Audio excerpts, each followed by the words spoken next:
What you doing, man? What you doing? Drove out there into the middle of nowhere and had some sort of loud verbal display challenging ET in general out in the middle of nowhere? That's what I was doing. I actually had a pistol in my hand at the time. I was really ticked off. When I was having this fit, I had Whoa, waving the gun in I'm the sorry. air, okay, and I had this fit. And at this moment, I said, okay.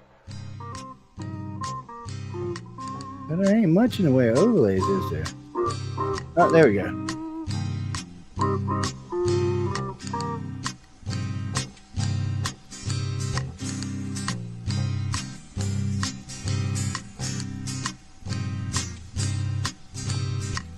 He was a Louisiana man named Montaldo. Folks around called him Six Gun Joe. Worked with ICAR, don't you know? Investigating UFOs. Out for a drive with a gal one night, they stopped to check out a reporting site. When an alien lit right there on the ground, commenced to throwing his weight around. Now, old Six Gun didn't take too kindly to that kind of thing, especially without Vaseline or anything like that, you know. Seriously. Well, Six Gun looked that critter right in the eye and said, "Any last wish before you die?" Yo. Reached for his gun, quick as a twitch, and said, "Fill your claw, you son of a bitch." Now a legend spread across the land about this pistol-waving man. But if you're from space or from Earth below, you don't give no lip to Six Gun Joe. 3191 Joe.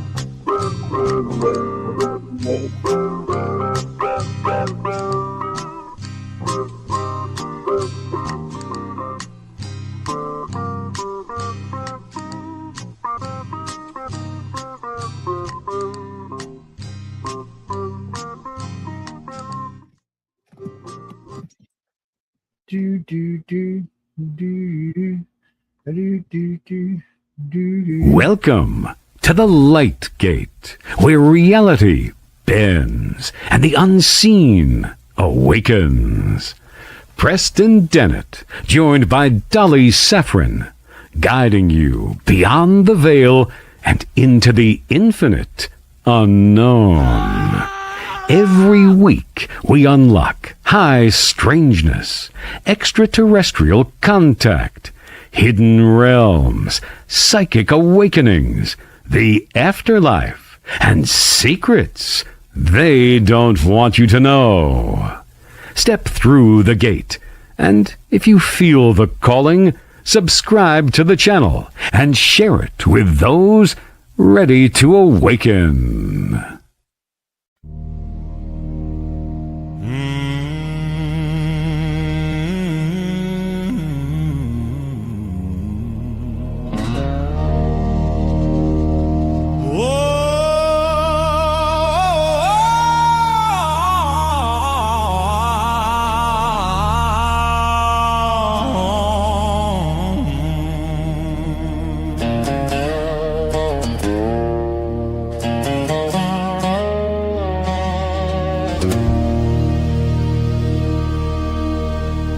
Two real cryptid legends doing what they do, bringing information for me and you.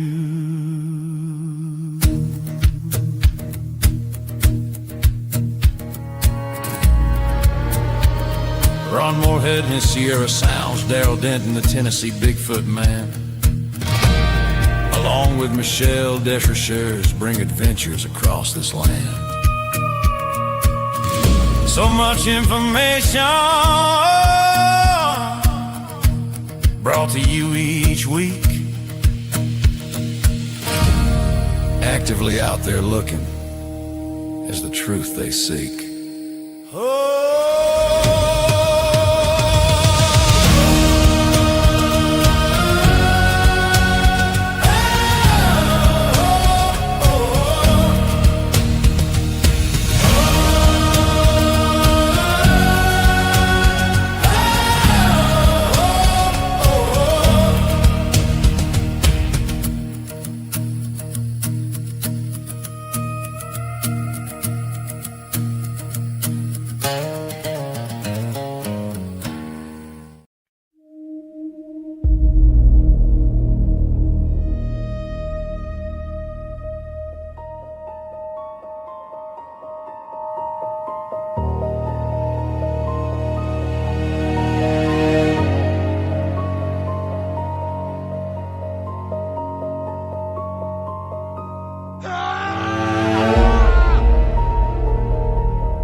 in to UFO Undercover, Wednesdays at 8 p.m. Eastern, with your host, Joe Montaldo, right here on the Paranormal Radio Network.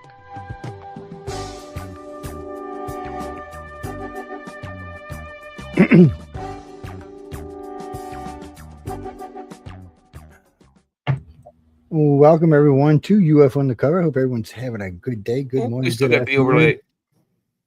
Yeah, you can take it off. Anywhere you're on our big, beautiful blue planet. No, Jay's taking off the overlay with the head up there. Well, because also look at behind you. Oh yeah, another one. I like this, man. See, this is nice. It's good for the night's topics. Well, the StreamYard has nicely, I should say, given us a AI creator for all of our banners now. So yeah. Well, no. So think of it this way, James. If hey, where you been anyway? Anyway, think of it this way. There it is. We're doing 4 or 5 shows a week, us, and then so that's banners. You're talking about 5. You start thinking about all the shows, and if we started doing weekly banners, which is a lot of us started doing since of the AI, that's 35 banners a week, man. That's a lot of banners, and if you're paying for those, that's a lot of money. You're making somebody stinking rich. Yeah. Yeah. So yeah. No, I'm all for people making money, but I'm all for making money. We can create them and delete them like, quick as a split. I mean, all you got to do is type in what you want, and it's like what, 30 seconds, if. Yeah, I mean it's pretty laid back, pretty easy going. Well, they're great banners, and like the one he's got up there, you can just leave it as a banner and remove the topic. So some of them you can download, some of them you can't. I'm not exactly sure what's up with StreamYard now. They're kind of funny about no, most of the time you can, sometimes you can't. But I mean, really tonight, I really wanted to get into this. People always ask me, "Oh, Joe, all these government secrets." Well, first off, before we even get into some secrets, know that a lot of government secrets are just that bullshit. And for a couple of reasons. One, humans don't be stupid. Okay, look. Government's testing out a new project wherever in our country, wherever on the planet, and it's happening a lot. It's being seen a lot. And people are reporting, and of course, all of a sudden it becomes a UFO. Of course, but remember, people, UFO only means unidentified flying object. Does not mean alien craft. But somehow or another, along the way, it becomes, oh, we think it's an alien craft. Yeah, well, how you know? Why you think that? This is how I look at it. At night, you go outside and you look at the sky. It's dark. You can't see anything. You might see navigation lights on an airplane and it flies over your head. Do you know it's an airplane?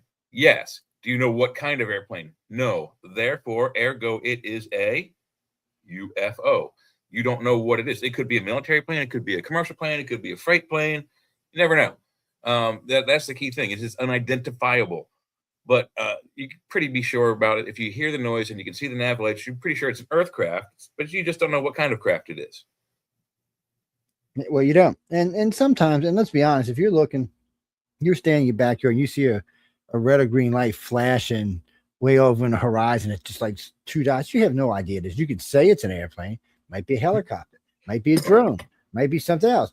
A radio tower. Yeah, you just don't know what it was moving. It's probably not a radio tower, but if it's sitting still, it probably is. But people, well, I mean, if you're driving down through a like a rural area, wide open spaces, yeah, you're not going to see a lot of radio towers. But if you're driving by like I-95 corridor, you're driving by lots of cities. So there's very, very few blank spaces where there's not a lot of stuff on the road. So there's a lot more lights and distractions there. Harder to identify objects in the air. So more, ergo more. If you look at the maps, the UFO maps, most of the UFOs are over those corridors. They're over the I-95 corridor. They're over the California highway corridor that goes up and down from, all the way from the top of the country to the bottom. All the way, and it goes all the way into actually Baja California, into Mexico. So that's where the bulk of the UFO activity is. And then there's a little bit across the top where Montana and that is. And then, of course, the Ohio and Hudson valleys are very popular too. Yeah, there's so I'll help you people if you want to really. I got to be honest, I don't think you're gonna see a UFO if you go looking for one, but unless you're been exposed to one already. But anyway, Jay was talking about the Hudson River Valley. It's pretty good up there. Just different times of the year, though. It's kind of a little weird how it works up there. I've met several people up there that have had experiences. I met one woman. Actually, I'm sorry. I met the son of a woman who had physical contact up there with the craft and ended up with stage 4 cancer and dead within, I think, 5 months of touching the thing. So, Wow. Jesse, it doesn't necessarily mean it was alien. It's just No, the rest we of the have story- radioactive devices. Yeah, the rest of the story suggests it is, but that particular thing doesn't. Doesn't suggest it's not, but it doesn't suggest it is. But she was a contactee, so she had been having regular contact, and she had felt that night that something was going on, and she needed to go see. So, contactees often tell me about leaving to go places because they felt like they've been called there. But anyway, well, no, I mean these are all secrets the government keeps. I mean they can't let too much out because they can't control it. Once it hits a certain point, as it expands outward, it's like that ever expanding foam. You know, once it hits a point, it can break just about anything. The same thing with humans, but right now we're not to that point. Right now, as humans, we're still kind of holding back and hide a little bit. But anyway, there's what makes you threw that up there. Totally freaking distracted me. All right, I'm moving this. Sorry, I'm moving this off my screen. So I don't let this. The government needs to know. They want to know, but they also want to keep it a secret. So anytime they can use an opportunity to say it's something else, they do. Okay, Stevensville, perfect example. Stevensville was not an extraterrestrial craft. It was one of ours. I'm pretty sure it was one of the bigger auroras. From the description I got, and after talking to our friend over at Boeing, it sounds like it was one of the auroras. One of the things that tipped me off first off was the 16 rows of engine. I mean so it's 4 rows. It's 8, 8, 8, and 8 engines, and there's 4 rows of them. And when it first takes off, they start glowing this wicked red, and then they just turn into this whitish blue, and they're just gone. They're just like, I mean, they're just zinging along at whatever speed they're zinging along at. But one of the downsides, or I shouldn't say downsides, but one of the things that helped us realize it was those engines and the way the scoops were designed in the front. Right off the bat, you're like, oh, well, this is some type of scoop design. Well, and then there was rivets. Oh, yes. So I had never heard any rivets shit from MUFON. MUFON never talked about it. None of them people ever talked about it. I was invited to Stevensville by Peola Harris for the all women's conference, so I went. And I was listening to the witnesses. There was a party that night, had a big bonfire, and everybody got together and talked about it. And when they were talking, and it's all on videotape, it's on high 8, so I'd have to get a new camera for it. But they said that's what they saw. So these guys that were out there, all the people who saw this, and by the place where we were standing that night is where they saw it at, where the bonfire was going. So we're standing here, they're talking about this thing, how big it was. So then they mentioned the rivers. Then they mentioned chase planes. I'm like, can chase planes really? I said, where was moving? Who investigated this? They said this was an alien craft. I mean, let's be honest. You got what seems to be some type of traditional type engine that we've been working on, and chase planes and rivets. I mean, come on, guys. And those damn things don't even go together. And what surprises me is you don't see rivets on an F-22. Get up close to it. You don't see no rivets. These freaking glue holes they're playing together, I guess. There's none on the SR-71 either. They somehow they like clip together. Oh, they're beastified. Oh no. Who said that? No, no, it's SR-72. Yes, and it's okay. The SR-72 as it stands right now is going to be autonomous, but they said there could be a cockpit one later on. Something about it, they may want to use it as a bomber if it's fast enough. They're talking like Mach 12. Well, that's what they say the 3RT, the black triangles do is Mach 12. That's what they've been clocked at inside the atmosphere. Pensacola Naval Air Station clocked a pair of them cruising down to Pensacola at about 700 feet at Mach 12 point something, almost Mach 13. 2 of them, yeah. Oh, yeah, it made all kind of news. And then the guy got in trouble. Then they tried to recant it and said it was some type of weird fluke, but somebody had already handed out to the copy of the radar to the local news media, and they were already freaks over UFOs because of the Ed Walters case in Gulf Breeze. Yeah, so they were all over it. Oh, it was great. Yeah, so it was a great case, and we got a lot of weird anomalous stuff out there in photos and stuff. We've got things cruising along. There's a lot of top secret stuff goes on out there, and a lot of it, if you're patient and you don't mind walking in the water and going around fences and stuff, you can get up close to some of it. We've got a video of what appears to be a saucer no more than 400 yards from where we were standing. Well, we were filming this new tower they built right on the edge of the beach. It hadn't been there ever, like just a couple of weekends it was there. So we were filming this thing.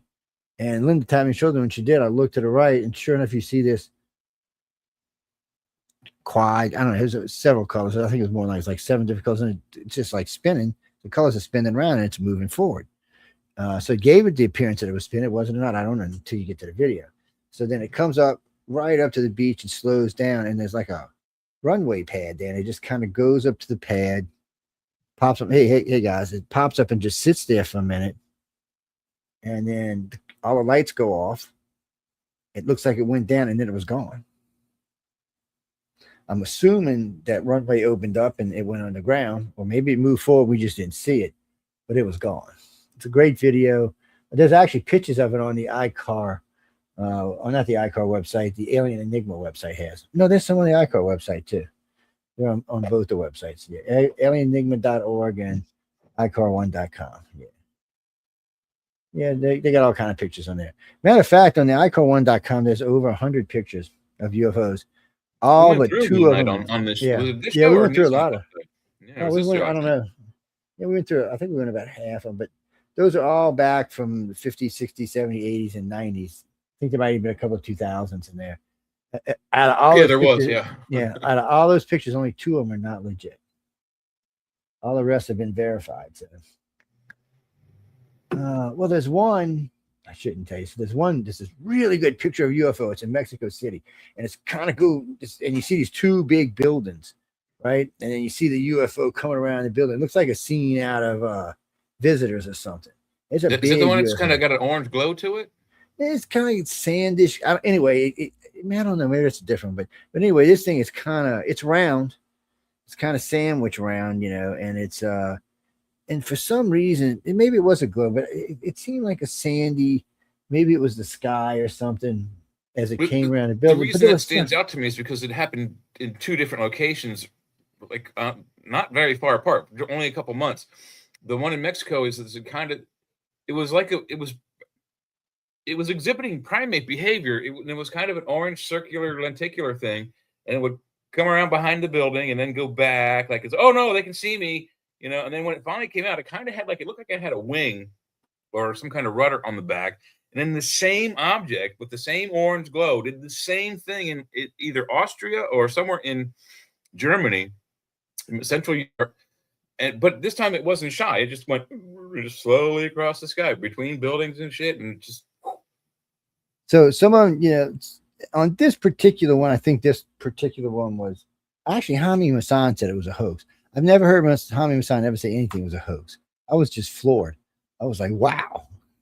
I've never heard him say anything was a hoax before. And he's kind of like something about the Succulus of Mexico, Hami Masan. Yeah, something about the way it was moving gave you like it didn't belong there. I don't know. It was odd. It was odd. But anyway, that one is another one on there, and that one's actually been verified as a hoax. By the way, the people who did it actually came forward. But this is all before AI people. Some of this is before CGI. Yeah, think about hoaxing before AI and CGI. I mean, that shit was hard. That wasn't no easy CGI stuff. probably was give it the 80s. Yeah, was when it really started to come out. That's when the really good art programs were hitting the computers. Photoshop and Coral Draw and all these other 3D Draw, all these different ways to manipulate not only digital film with whatever was available at that time. It was scattered. Well, I think they had the first disc film was that one that had it looked like the viewer thing. It had little tiny negatives on it, and you put it in as a disc, and it somehow it was the weirdest thing. Anyway, but yeah, from 80s on back to really good fake UFO pictures, you don't find them that often. It's usually some guy that's got a camera and he goes pull, and his friend throws a hubcap in the air, and they go. Yeah, and sometimes them look pretty good too. I gotta say, and sometimes double exposures you can do with an emulsion film if you know how to keep the film from advancing. You can, put a backdrop on it and then throw a model. Jack, I'll look while we're talking and see if I can find any of oh hell, now I forgot his name. The guy from the Norwegian country, like Billy Myers. Billy Meyer, It's, yeah. I'll see. Well, because Billy Myers is interesting because a lot of Billy Myers stuff is real and a lot of it's not. This, And it what the sucks. stuff that's not is what makes the other stuff that's real not real to others. It just sucks because I mean we've been through this. We knew a lot of his stuff right off the bat. It was really good, and then wham bam, thank you, ma'am, and that was it. So it kind of he just. I know what happened, and I said this. Matter of fact, I got yelled at a conference I was doing an election night, and somebody asked me about it, and I said, "Well, I said in ufology, you're only as good as your last thing." You know, and he was fading away. He was, he'd been making money off of it, and it's not always just about the money either. It's about the fame and the notoriety. It can get he was definitely addictive to siphoning people. that off of there. Yes. Yeah. No, Jackie, it can. Oh no, it can definitely get addictive. You mean for me? Nah, because my ego is already big. I'd been dancing in clubs and for money, and not that kind of dancing, by the way, but I mean, playing darts and stuff like that. Special forces in the Navy. Then there was also all kind of other stuff. Shit, by the time I was 30, I'd lived more of a life than most people will in 3. It's because somebody once told me, you don't know when you're gonna die. You better get out there and blankety blankety and live your life. And he's right, because I lost a lot of friends young. So I lost one of my best friends. I mean, he was barely 23. I had to fly home to go bury him. I was like, damn. It just, it happens. Oh, no, we lost a friend at 16. Then we lost another friend at 2022. Yeah, it's just one of those things. Well, maybe ET came and got him. That just means it'll be a real pain in the ass next time I see him. No, Jack, I really don't know. But the thing about all this is our government is trying to learn. So if you stop right now and say, okay, what does Uncle Trump and Congress know? Well, Trump knows about, sorry, Trump, I love you, baby, but you don't know squid about this. And then Congress, there may be 1, 2, 3, 4, half a dozen people that might know something about it. But even they're very limited because nobody trusts Congress. That's the problem. Congress could know more if Congress was trustworthy. But every time, especially the Democrats in the last 20 years, every time you tell them something, it leaks like a sieve. And the Republicans aren't much better. So nobody wants to tell them anything. Nobody, Boeing, none of the people with any of the big knowledge, Area 51, any of the Area 1, 50 through 55, none of them want to tell them anything. None of the Skunk Works people, well, that's Area 51, but regardless, nobody that holds in the industrial complex wants to tell them anything. And most of them are only around for 4, 8 years. It'll be their next if they do. Most of them have written, or signed non-disclosure agreements, in which, if they spew, they die. So Dean, this is how secrets work. A long time ago, I was in my, oh God, I was like 38, 39. Did a phone call from Senator McDonald's office. And by the way, I didn't talk about this until after he died. It's all been verified, but I didn't talk to him until after. Anyway, about until after that. So anyway, I get this call. I hang up the phone. I said, blanky blank. I can't use the language I use because this is a PG-13 show, but still, it was not friendly language because I didn't believe it. I get another phone call. Blah blah blah blah blah blah blah blah blah. Yeah, f you. Get a phone call. What do you need for evidence? I just hung up. Click. I'm not kidding. I just click. I mean, come on. Yes, I was a ufologist. What is the blankety blank? This guy, this senator was an incumbent senator who was in charge of the Appropriations Committee for all the top secret shit in the United States. What is the chances that he's actually calling me, right? Come on, let's be honest. So I get an envelope sent to my house. Yeah, it's a picture of his driver's license and his congressional ID. So I couldn't verify the license because, the DMV wasn't going to give me the information, but I could verify the congressional ID because he was wearing it in one of the meetings. So I was like, So I still blankety ignored it. I don't know how long went by, and somebody's knocking at my door. It's like pretty solid knock. I'm like, what the hell? I walk to the door. There's 2 guys in these really nice black Armani suits. I'm like, oh shit. Big black shiny glasses. And I mean, I am really I look straight out as a big black super stretched limo. I'm like, oh beep. So then they go, well, he's in the car. So I was like, no, man, get in the car. That's not gonna happen. He's like, dude, we could do this one of two ways. It's like, I said, you do know I was special forces, and one of the guy looks at, she said, you do know we're just special, right? And I'm not sure what the hell that was supposed to mean. So I said, all right, what the hell? I couldn't fight him anyway. I mean, by the time all the neighbors were out there, they probably just shot me in the head. So I go out there, open the door, and I look in the car, and sure enough, he's sitting in there. I get in, nice limo, got lunch all in and shit. Just go for a ride. I'm like, okay. And we get in, we're going for a ride. He said, help yourself eat. And I said, dude, you poisoning me? I mean, come on, I was like really paranoid. No, it had Rohypnol in it, so they can, question you and get answers. So he goes, so then he starts telling me about this experience he had. He was driving home. He was somewhere in New Mexico doing something, and he was driving down this road. And he said, this thing flew over his car and just blew his car almost into the other lane. And he noticed it was shaped like a black triangle. And he said, I looked and looked. There's nothing mentioned in our government about these things anywhere. He said, I had heard, somebody had told me they had heard you talking about them before you had an idea where they came from. I looked at him like, really, dude? I said, I know you're in charge of appropriations. He said, well, look. So I started telling him about the TR-3Bs. He's like, they're ours? I said, yeah, they're ours. Been ours for a long time, too, at least a decade. And he's like, what? I'm like, oh, yeah, they've been flying around since the late 70s, early 80s. I'm like, at least 1977 is probably the first reports, yeah. So he said, his face is like this. I mean, literally, he's like this. Well, I mean, but it also depends where he was. Where was he when he saw his experience? He was in New Mexico. Well, then he didn't see the TR-3B. He likely saw the F-117 fighter plane. This one is no, because the way he describes, see, when they describe the F-117, one, it's smaller. Two, yes. It's shaped a little bit more like a boomerang. Yeah, well, kind of boomerang, but also kind of because it does this in the back. It's got kind of like a backside, but the TR, they're smooth on each corner. Yeah, but their flying quarter was mostly over the Hudson and Ohio valleys. So the TR-3Bs, I'll tell you how they fly. So they fly out of the Boeing thing in East California all the way to Pensacola, and they stop. And sometimes they'll stay there and they'll fly back and forth along the Gulf Coast because they're sighted a lot, or they'll shoot straight up the East Coast, because the reason they do it like this, and they're slick about this, so they can drop down out of Cali, this whole area is like through Texas, where there's nothing. They don't even have to fly in restricted airspace. It's just nothing there. Yeah. So the center of the country is a lot of open, plains. There's nothing out there. Tuesday, Wednesdays, and Thursdays, you can still go see them here.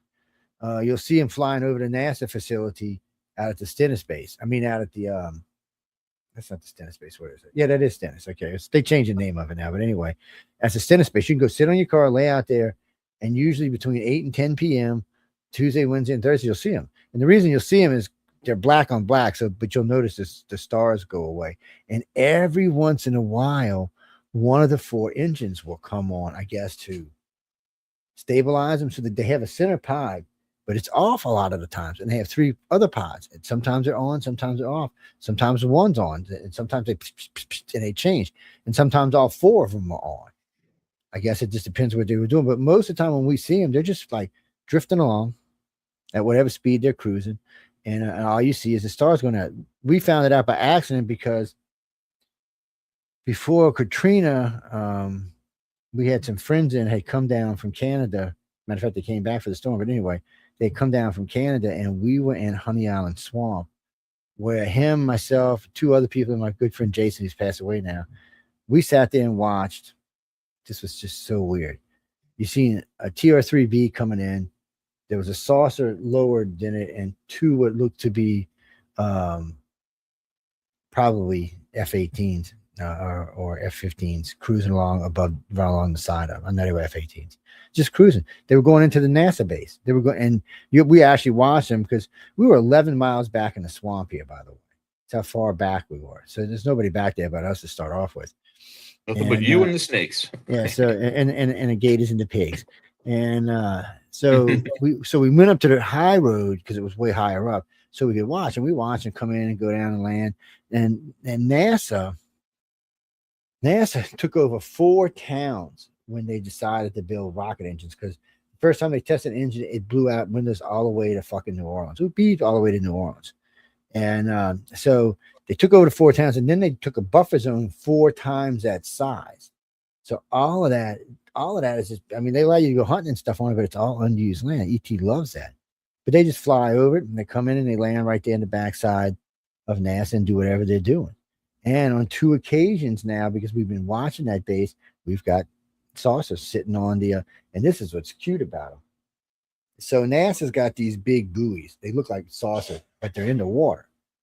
And when you first see them, you're like, whoa, look at them. But you know what they are because you can kind of see the way they're set, that they're setting down in the water. And every now and then you'll see one coming. There'll be 5 or 8 or 9 or 2 or 1 because they're going back and forth being used. But every once in a while, right there's a big hangar right there. And every once in a while, you'll see what appears to be just sport model saucer just sitting there, just chilling. The old Bob Lazar sport model? Yeah, maybe a little bit bigger than Bob Lazar, but still in the same category. Because those doors are 80 feet across, so it's I'm sorry. I mean, Bob Lazar's disc was what 30 or 40 foot diameter. So, I mean, it's basically the same model, just maybe carries a few more people. But it's not. It's still gray alien size. The seats and the doors are small. I'm pretty sure it is. Well, you don't see anything. So this is what's so weird about this ship. We got a couple of pictures of this.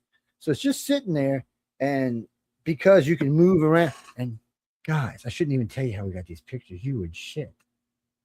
All right, I'm going to tell you off of Google Earth. Let's throw them up. You got them on the No, they took them down. They took them down, but I got them for the next show. I'll bring them up. I got them in the computer. It's so when and this is years ago too, by the way. We used Google Earth to watch that base. And Google was taking regular shots, and you could tell by those buoys being coming. Well, in this particular case, you see this thing, and you can tell what it is. Well, you can zoom in with Google Earth, but you can tilt and go sideways and all. So we tilted down, and look, there was nothing underneath it. No wheels, no pads, no nothing. There was at least 4 feet clearance between the bottom of that damn thing and the concrete, because you could see shit in people's legs on the other side in the bay, in the hangar. It's crazy, people. Since it's a pure saucer, it's got to be a gray craft. Saucers love those grays. They love the grays and those big orb things. No, when we talk motherships, you're talking like, I don't know, 4 times the size of our moon. I mean, big enough that you can see them parked next to the sun. So that's pretty big. I don't know how big, but it's pretty big. Well, they found 3 what looked like bored cubes, that's what kind of funny about it. And then something on the bottom left corner that was smaller, maybe a control mechanism. So everybody was thinking of some type of portal. Okay, some type of portal of some sort. And then NASA said, "Oh no, it was with the camera. It was after with the camera." So they took another shot with another camera. They were still there. So. Now, last time I heard they weren't there anymore, but they were there for a long time. And then they said they were parked out near Jupiter. And that's where they say that the Greys like to keep their, the Greys like to keep their self out there in the Oort cloud in the ice field. Maybe they just like it or something. Maybe a big orb, shiny orb like that reflects everything. So you don't see our sensors really can't reach that far. The ones we have are good, but they're not that good. Yeah, but they're probably out there just to spy on the damn reptilians and humans.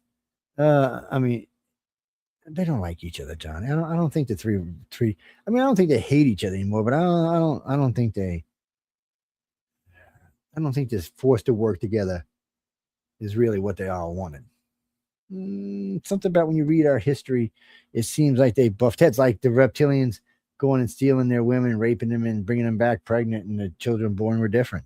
Doesn't exactly sound friendly to me.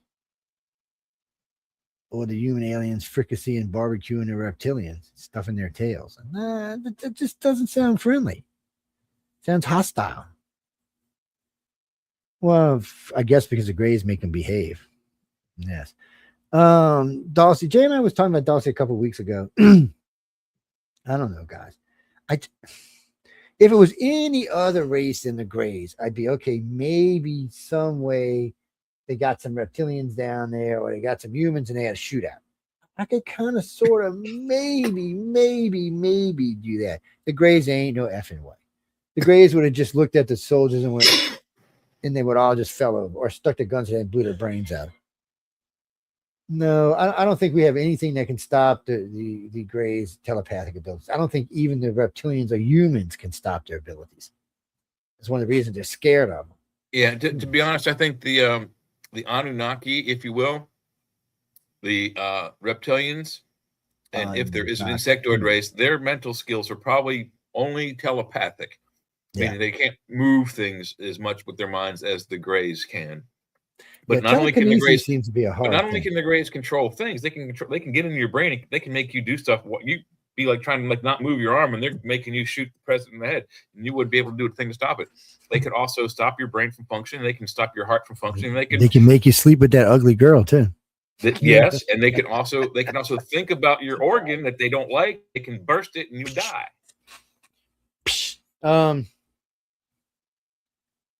Well, there's just so much information out there, and the government needs the information. The government wants the information, but they don't know what to keep, not to keep, what to be around.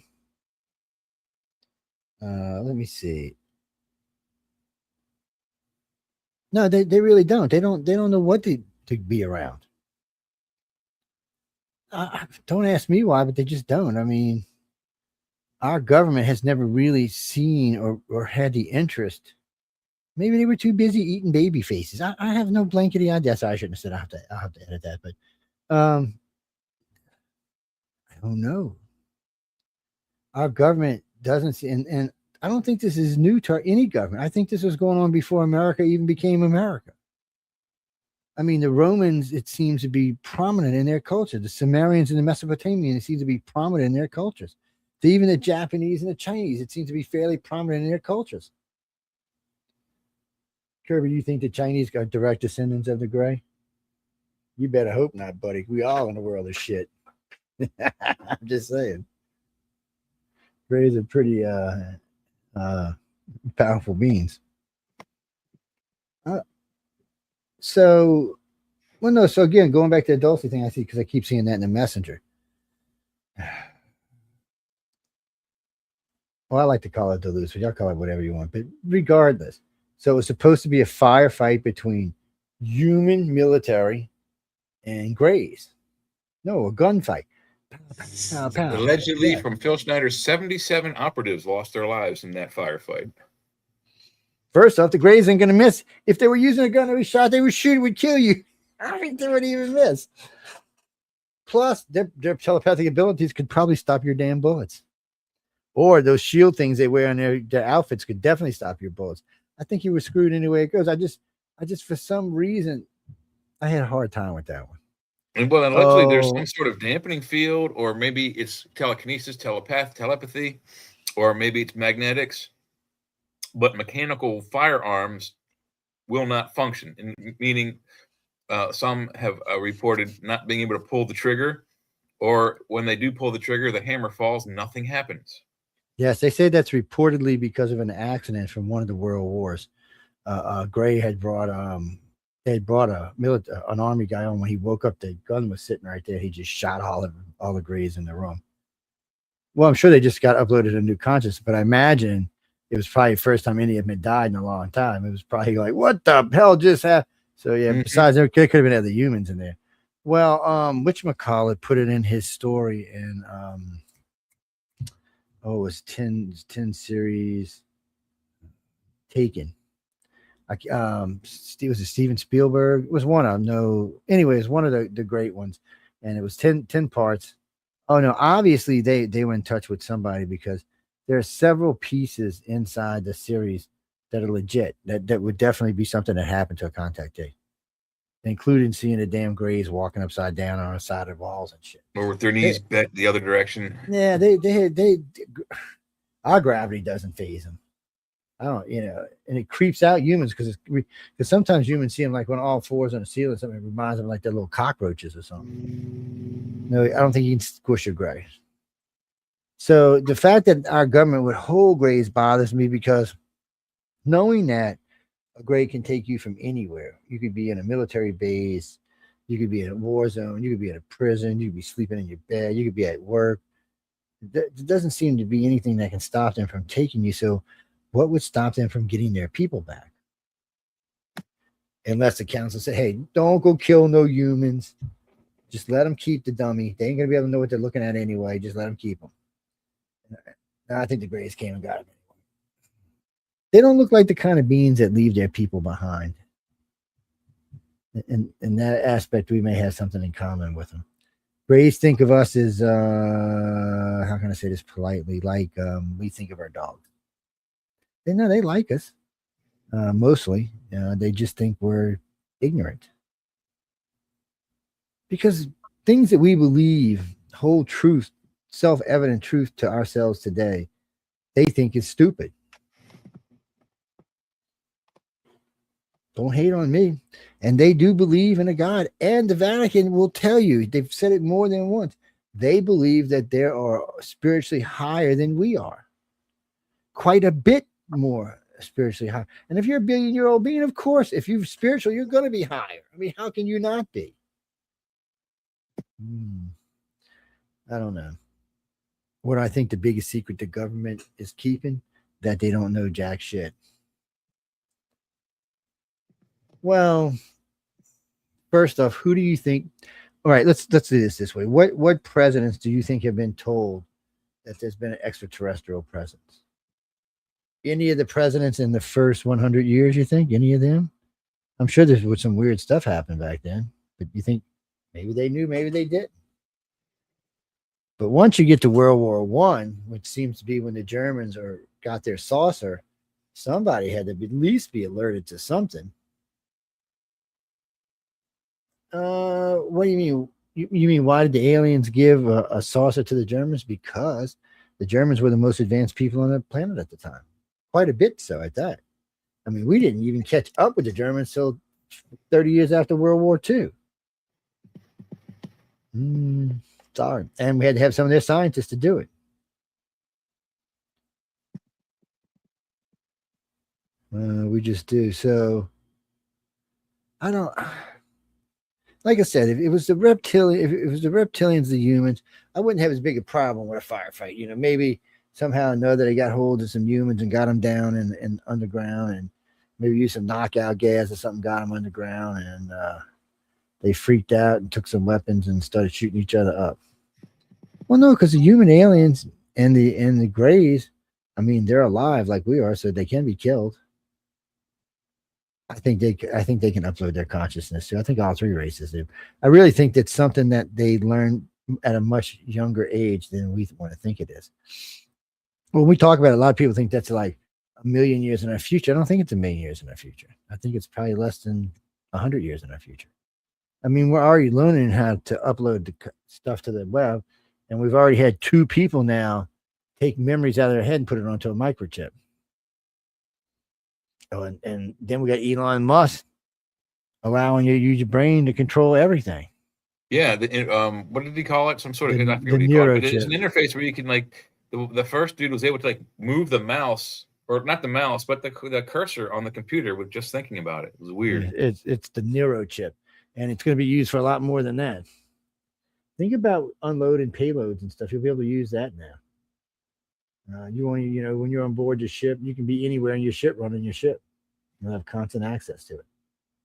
It's a different way of doing things, people, that's for sure. And if we start installing them in people who are flying the new X-47s, well, Russia and China might as well just stay at home.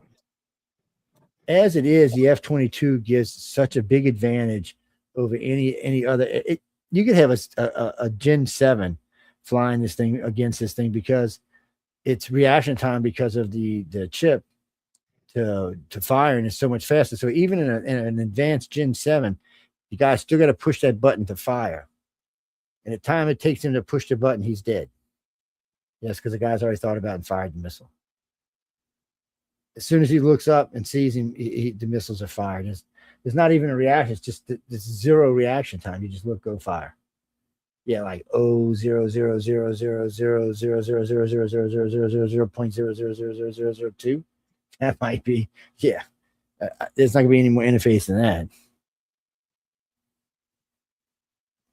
Now the Russians and Chinese ain't got there yet, and fortunately for us, we've managed to hold on to the technology. Well, when you look at China and a lot of China and Russia's stuff, it looks a lot like us. Even though China's trying to change, it's still a lot of this stuff looks a lot like us. Matter of fact, their Gen 6 kind of looks like our Gen 7. Yeah, just not with all the fancy gadgets. What do you mean? Is what true? It is true that the X-47 can go fully invisible. It has cloaking technology, not stealth technology. Stealth technology is different. It has cloaking technology. It actually has both. It has stealth and cloaking technology, and it has engine coolers.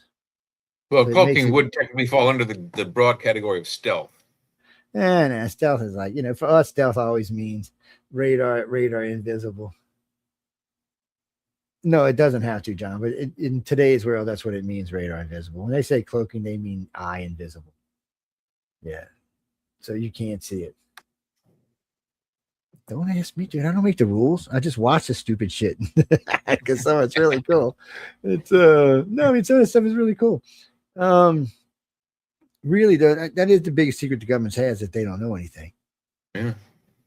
Well, so I know we're going to take a break here in a minute, but the thing of it is our government is trying to find out, but you think they would put pressure on the whatchamacallit industry to tell them, because they're the ones that know. At least they know a lot. Jay and I was talking about this, but so when you get into like Boeing and Lockheed, they probably know about the technologies, the stuff that they're backwards engineering, stuff like that. What they know about the extraterrestrials is probably limited, because it's probably not their field that they're looking into. Probably somebody else is doing that, some bio research somewhere, a lab somewhere doing that. As far as we know, it might have been Wuhan doing it, but regardless, it's not going to be that particular industry. So they're kind of limited to what they know. Now, the men in black, or whatever you want to call them, which seem to have agents inside the government, agents outside the government, and agents with the extraterrestrials, maybe they know everything, or maybe they know a lot. I have said they might be the rogue race, because it's possible. We know there's a group of rogue race. It's done. It's not even an argument anymore. There's been too many things that happen from a gray outside of the way grays do things. Grays are methodical in the way they do stuff. Whatever these are different, but it's still a gray. People still call them grays. Hey, Christy, how you doing? So, Hey, Christy. But I think also you don't see, we don't hear about the grays, or they're not mentioned as early as the reptilians are. They're not. And when we do see them, it's usually the first real depictions are 1400s ish. And then you get the stories of like elves and dwarves and weird creatures popping out of the ground in that era. So the first picture of one is not much before Christ was born, maybe 50 years. So, and a lot of people seem to think that the Greys came for that reason. And then some people say, no, they were sent here because the reptilians and humans were about to get into a big, nasty fight over the planet. I don't know which one it was, but it seems like they were present at his birth. It's the three wise men. So, yeah. And we always know Greys come in threes. And, it could have been the light beings, Jack, but it does seem that they were wise to what was going on. It could also have been one representative of each of the species: Greys, aliens, and reptilians, or Greys, humans, and reptilians. Bringing gifts. Well, Jan, they had an idea. Maybe because of their way their religion is, they know that each world is going to go through this phase. Maybe they want to be there for it. Who knows? Do they also not have, at least for the Greys on their part anyway, they're prescient. They can see into the future. Yes. They're. Or they have some sort of predicting, algorithm computer maybe that tells them what the different pathways could be. So they have the ability to see, how do you say it, multiple ends, multiple favorable or unfavorable, multiple timelines. I'm sorry, I couldn't get that out of my mouth for some reason. And they're not always they don't probably always pick the right one. And I imagine in some ways it could have a hard time knowing which one they're living in, depending on how advanced they are. No, and I don't even know if all of them are like that, but it does seem that some of them have the ability to see. I couldn't tell you how. It doesn't seem like it's a way far distance in the future, but enough to make change. So that means probably 50 to 100 years. Could be less, could be more, but it doesn't seem to be much more because it doesn't seem to be any long-term changes in progress. All the stuff you see with the Greys and the reptilians and aliens seem to be now and moving forward kind of stuff, not long ways prediction. And for them, you got to remember, for those, they look different in that time than we do. So we're thinking 100 years is a long time. They're thinking 10,000 years is around the corner. Yeah. So that's what makes it hard. They're telling you a short time. That may be 10,000 years from now. That's their short time. Or even 1,000 years. You're kind of like, what? Well, that's not a short time, ass. But it is to them. Well, all three races, the reptilians like us too. The Greys, like I said, they kind of think we're like puppies. Need a lot of care. The humans like some of us, the humans don't like some of us. It's just the way they are. Oh, they consider most of us to be like trash cousins. That's the best way I could describe it. Because we have reptilian DNA in us, we're no longer purebreds of their creation. Yeah, remember they created that. According to them, they created us, or the precursor to us, I should say. They created the last pure blood human race. Anyway, and then the reptilians came in and created us. And then we don't know, because of the way the Greys have been involved in the last 2,000 years, that they haven't been jacked around with us too. We know mentally they have. And when they do the most abductions, so what the hell's going on? And this question has been asked so many times, I get tired of answering it, but why are we still doing experiments? What are we looking for? Why Because they haven't found it. Whatever they're looking for, they haven't found it. Do they know what they're looking for? We don't even know that much. It may be one of those things that they won't know what it is until it is, or maybe there's some specific outcome. Maybe they're trying to make the Kwisatz Haderach, whatever that means to them, their super being, whatever the hell. Or maybe they're trying to recreate a being that evolved in this solar system, and because of the damage to the fifth planet and the fourth planet and the third planet, which we're standing on, and the second planet, which is a carbon dioxide mess, maybe they're trying to rebuild that society and those creatures. And then when they get to those creatures, everything else is scraped off the map. Yeah, when I get lost here. Sorry, guys, got kind of sent off to another page there, kind of weirdly. Jamie, no, we can't play the woke on this show. I'm sorry, guys. No. Oh, we can play it on Friday and Saturday. We can't play it here. Because the language is a little tad tough. It's a little on the X-rated side. But, you know what? Look, who sent me this? Well, we'll play this. Yeah, I love this stupid disco stuff. It's, sooner or later, I'll burn myself out on this. No, there was one I seen with Donald Trump and Pete Hasek doing the Iran dance. It was hilariously funny. I haven't seen it. I can't find it. No, I'll bet you they pulled it down. Yeah, it probably was. What do you mean X-rated versions? We save that for Saturday or Friday. How's that?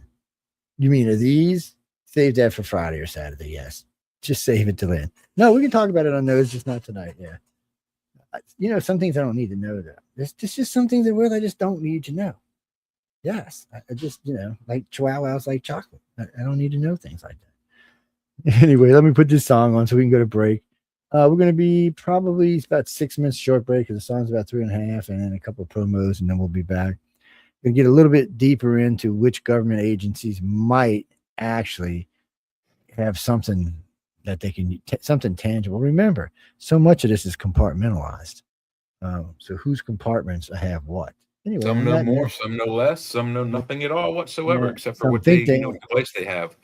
And then some of them think they know something, and they don't actually know squat. Like David Grush. Poor David. I don't even know. Anyway, we'll talk about that idiot when we get back too. Anyway, guys and girls, Jay, throw us up on the screen, baby. It's up there. Oh, is it? Okay, I already forgot. Yeah. Here we go. Yeah. Make it so. Yeah, you have to keep your eyes on 7 and 9 there. She's a dirty little girl.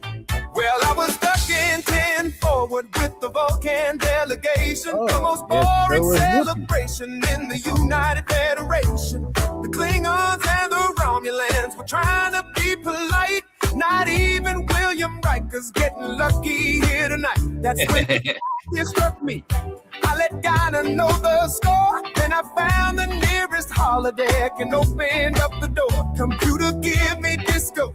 Put some glitter on the screen. I want the funkiest roller program that this ship has ever seen. Synthesize the rhythm, make the polyester shine. Kill the lights and set the star date to 1979.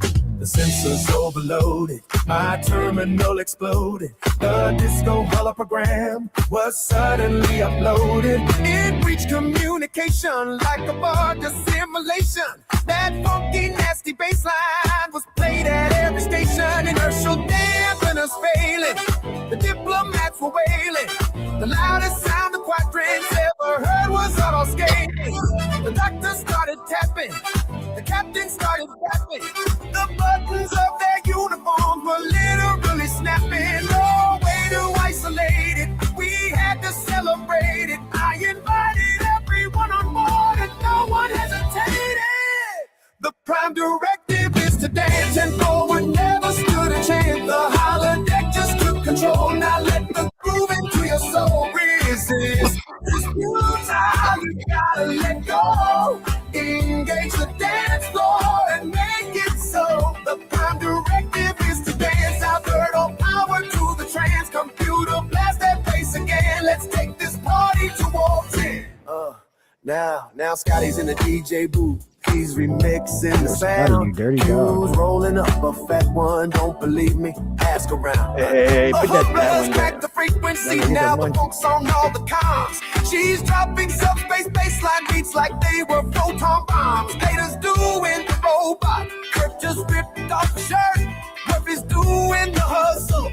Joey ate all the dessert. The doctor's overriding all his subroutine. Saw him popping hollow pills and snorting lines with the breed.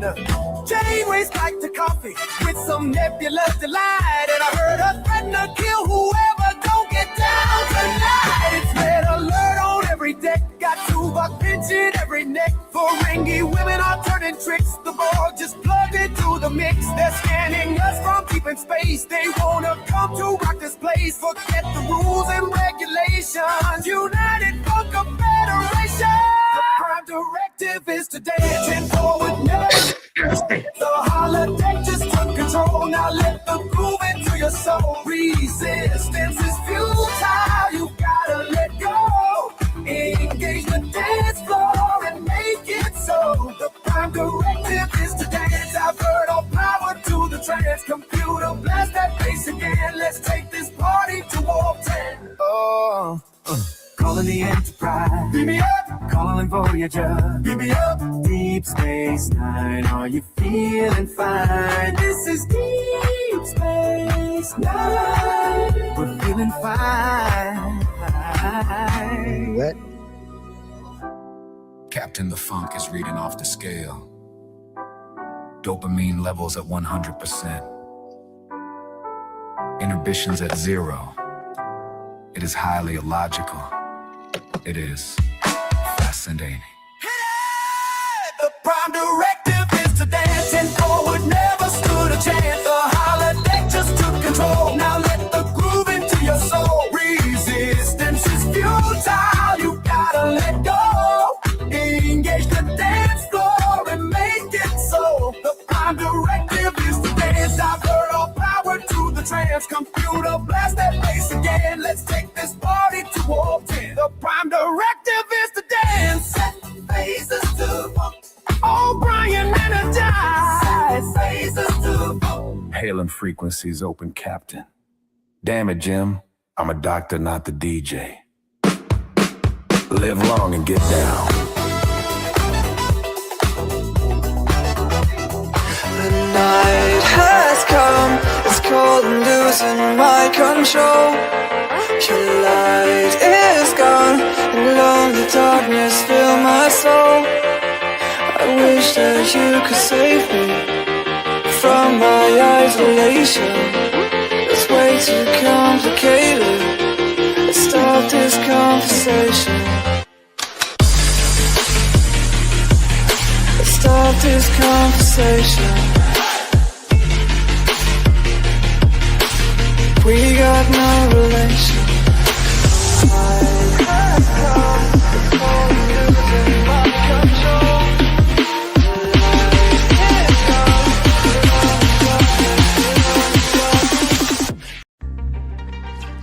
Hi, and welcome everyone to Ethereal Encounters Unveiled.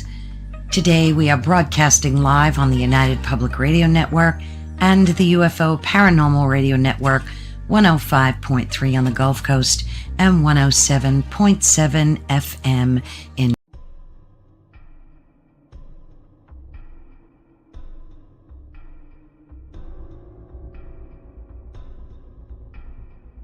Welcome to Don't Whistle at Night podcast, where Navajo legends echo in the shadows. Darren and Dawn will guide you through the sacred fire of native storytelling, where the old stories breathe, the unknown walks among us, and voices, long hidden, rise to be heard. And remember, don't whistle at night.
That was a very strange music there. I don't know what the hell that was.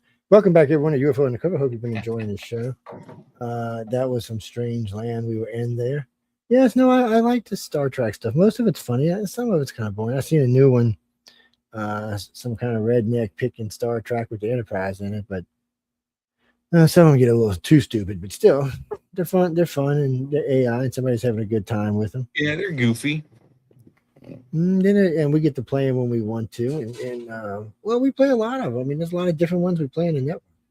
Yeah, And that- couple nights ago or weeks ago, we did. I did one like that for Stargate and one like that for what was the other one? Battlestar Galactica. Battlestar Galactica, yeah. Oh, sorry. Yeah. What do you mean? What song? Oh, Angel Rocker. That's Laura Lee Patton. Yeah, she hosts on Monday nights, just before Lightgate, right after Tenfold, or just before Nightgate. Yeah, second, depending on what Monday it is. It's either the second to last show or the third to last show.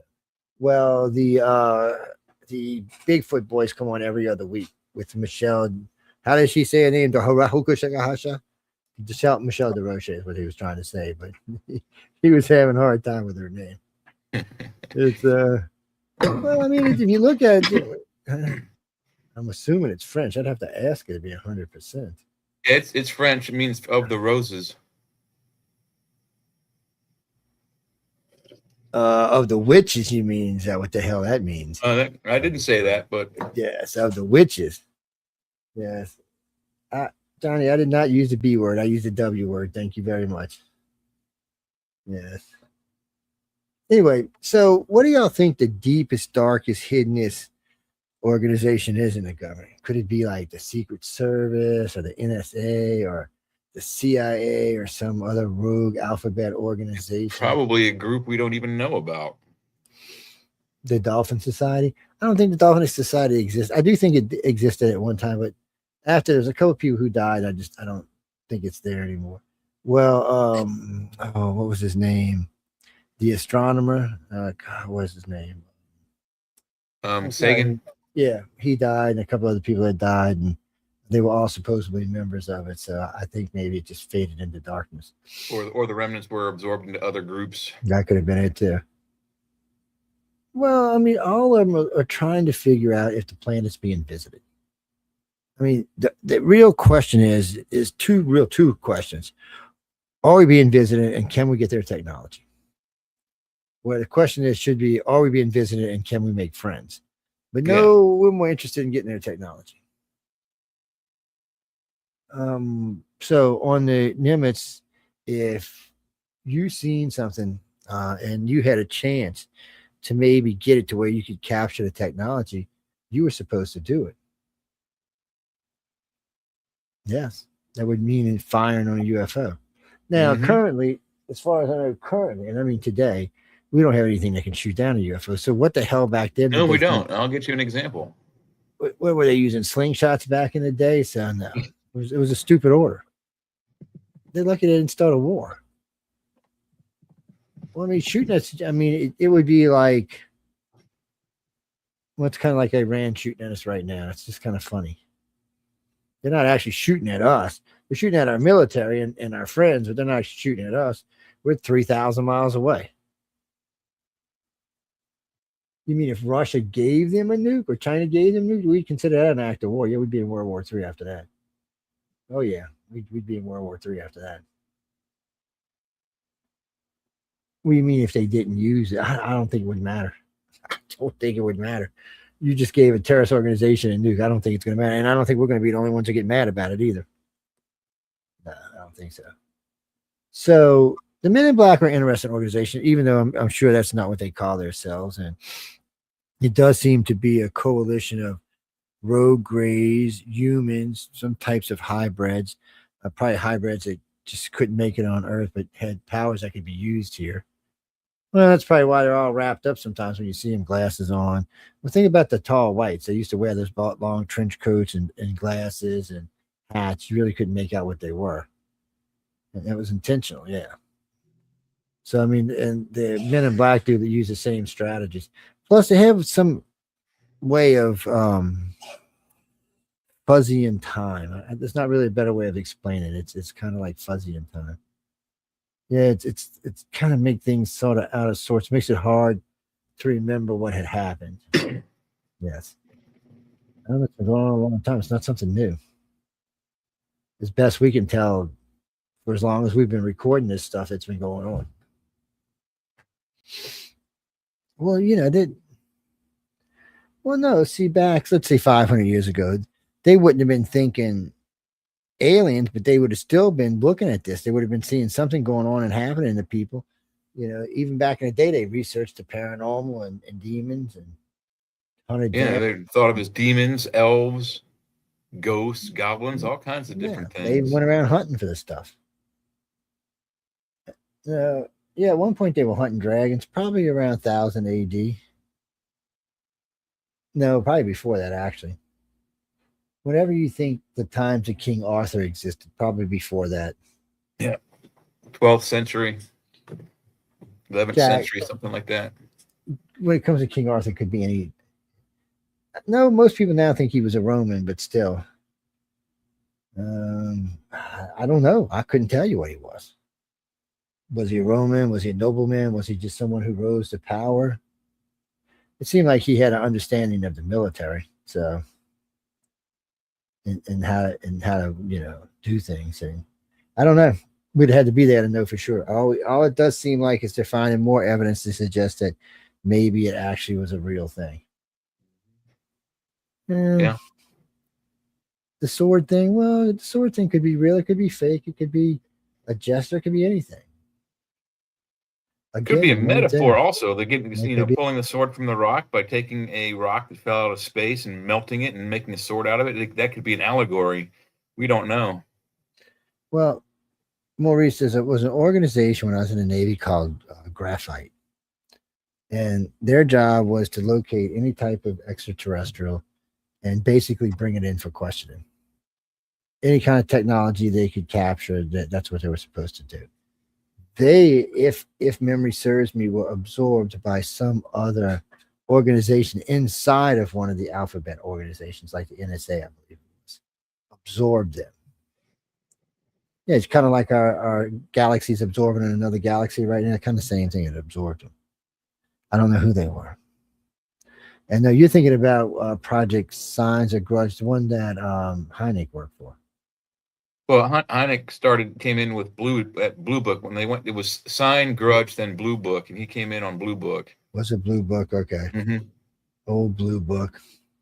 But he came in as a devout critic. Debunker. He didn't believe in it, Yeah. but at the end he did. Well, he had a hard time because so much stuff was weird. Just things were going on.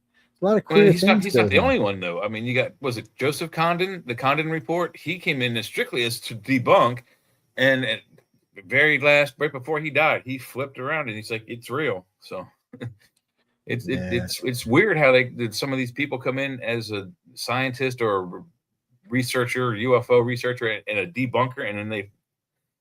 Bruce Maccabee, same thing. He came in as a video and film analyst for some of these UFO things, completely not believing in the subject, and now he does. Well, Jamie, a lot of this information was absorbed in the early days. Little bits and tidbits they were finding. NASA had some, all these different organizations have some. Now, that was supposed to change when George Bush Jr. made that new law that the organizations had to communicate with each other, because after 9/11, we found out that each one had a piece of the puzzle. If they would have been talking, 9/11 wouldn't have happened. Yeah, it wouldn't have happened. So because of that, there was a new law passed where the governments have to, on certain things, they have to share information. I don't know if UFO is going to fall into that category. What do you mean? Is it one single thing that lets you know the government thinks UFOs are real? Okay, first thing is that in the fire manual for firefighters, there's actually a scenario on how to deal with a fire from an extraterrestrial craft. Oh, yes, most certainly, definitely. In the Air Force manual, there's also a section on how to deal with an extraterrestrial contact. It's not the only ones. There's other organizations out there that have it too, because we know in our own souls, without any evidence at all, we know we're not alone. So we're looking hard. But the problem is we're greedy and stingy. And like I was saying earlier, a lot of organizations, I found that when I was in the Navy. Not we maybe as a species, but at least several of our leading governments are certainly greedy, and they could care less about, friendly politics versus getting as much technology as they can to knock the shit out of, pardon my French, our other enemies. It's I don't know, Jack. That all that kind of stuff is kind of weird. There's a really, really good. It's a comedy, but it's a really, really good movie. It stars James Belushi and John Ritter. It's called Real Men. I suggest you can all find it on like the Roku's and YouTubes and things. And it talks about just what we're talking about here. It's a little bit of a spoiler, so if you don't want to hear the plot, mute your speakers now. The plot is this: there's a UFO coming to meet a CIA agent who looks like John Ritter, but John Ritter gets killed in the very beginning of the movie. The CIA agent is killed by rogue agents. The rogue agents want to meet the UFOs and get their big honking space gun. The John Ritter CIA agents want to get their formula to fix the current global pollution at the time. This was in the 80s when the movie was made. So they find a duplicate, another John Ritter. He's like an insurance salesman and a goof. And James Belushi is a CIA agent who has to bring him from California to DC to meet the aliens so they can get the formula to fix the planet. And it shows you that that's exactly what we're dealing with right now. There's parts of the government that want the big honking space gun. There's others that want the medical and pollution cleaning technology, if you will. And that's the problem. Is it nobody wants to like just say hi, let's be friends. The fact is if we had come here and all the Indian tribes were friendly, we probably would be a dual society. But there were more Indian tribes that were violent and met our friendly, or at least supposedly friendly explorers with violence. So that's how these things start. It's the guys who are in power get to choose what the goal is that they're going for. Right now, the goal is technology. And it is technology because we want it. We want to go ahead, even though AI scares the living buku out of all of us. We still want it. It shouldn't. The video I have up on the screen should scare everybody. This was one of the latest video dumps from the ATIP stuff. What you see in the circle is a UFO, or in their vernacular, a WAP, UAP. And then let me get over to the screen so you can see the cursor. Up here from about this angle will be a Hellfire missile that will strike this object, which will veer off course. The missile will break up and not explode and shoot off screen that way. And the debris that breaks off the missile somehow either gets caught up in the wake or a magnetic anomaly of the UFO and follows it. It's very, very cool. So watch this. Here we go. It's going to be just 2 seconds, then you'll see the missile. Boom. And then there's the debris is following the UFO as it veers off course further. Is that not cool or what? Now, we don't have anything like that at all. We don't have a single flying device that can fly through the atmosphere at Mach 1, get hit by a missile going Mach 3 or 4, and not explode. You gotta wonder what's going on there. If that was an F-22, boom! It would have never been a dramatic explosion. Just be grateful whatever it was wasn't hostile and turned around and shot a laser beam up their ass. Well, it looks like they were having a little bit of trouble getting back. They were like, whoa, whoa, whoa! They lost control. Going veering off. But think about it. They got knocked off course at 2,000 miles an hour. The wrong way. You gotta wonder why they didn't shoot it down. Well, you kind of wonder why the missile didn't explode, A, and B, it only partially broke up. The bulk of it still kept on flying. Yeah, I can understand the thing that because there's some field around these ships that doesn't allow for compression of anything, missiles, bullets. It just doesn't seem to work. The only thing I never understood is when a bullet's fired and it's headed that way, how did they divert the actual piece of lead itself? But if it's a gravity anomaly, probably the bullet itself becomes too light or too heavy and either stops or goes below or above the object or around. Yeah. It might just melt when it hits the shielding. They could have a heat effect that melts it. Yeah. Hey, Google, what's the melting point of lead? It's soft. I know that. The point of pure lead is 621.5 Yeah, it's degrees soft. Fahrenheit. Yeah. Yeah, that's half of steel. So yeah, I mean, you could have an energy field that creates enough heat to melt it before it gets to it. It could be telekinesis, like you said before, even. So But I Frankie think with Lee, telekinesis, you'd at least have to have line of sight to see it, right? yeah, no, telekinesis. You just got to be able to sense where it's at, Or be aware of it anyway in some fashion. Well, so I would imagine for them so I would think maybe for some races you'd have to see it, but I would think for like the Greys, as long as they sensed it, they could divert it. I think their brain works like a radar, it's 360 all the time. I imagine all telepathy is like that, but some is just more powerful than others. So I guess for them, it really be more about distance because the reptilians and humans are pretty telepathic too. But does telepathy allow you to feel a lead bullet? That would be more maybe like telekinesis. And the only one I know that got that is a Grays. It's interesting because I know they've been shot at before. And it doesn't seem to phase the ships or anything. It might just be the skin of the vessels. Who knows? And again, like I said, there's several fields around it. There could be electromagnetic, there could be electrogravitic, there could be an electronic shield, there could be a physical shield. Whatever the skin of their craft is, if it's a living creature, it could have like its own living armor. What was the creature we had that had its own living armor that's morphed into the those things we have in the desert? I think it's called has a big ball on the tail. No, the beetles. No. This is a megasaur. Because they got okay. They also made it a monster in Godzilla. It has the one that has the big club on the tail, and I can't pronounce it right now, but I can see the word in my head. But it was an armored creature. I mean, it had like sort of like the Stegosaurus has bony plates that would flap over to cover its back. This thing is like armadillo. It morphed into our armadillo. So the original creature was like I think 60 feet long and 30 or 40 feet high. Ankylos is the Godzilla monster. Let me look it up. So why did everything get smaller? Jack, what do you mean? So you got a video that a UFO shot the Twin Towers? Well, send it over, man. I want to see it.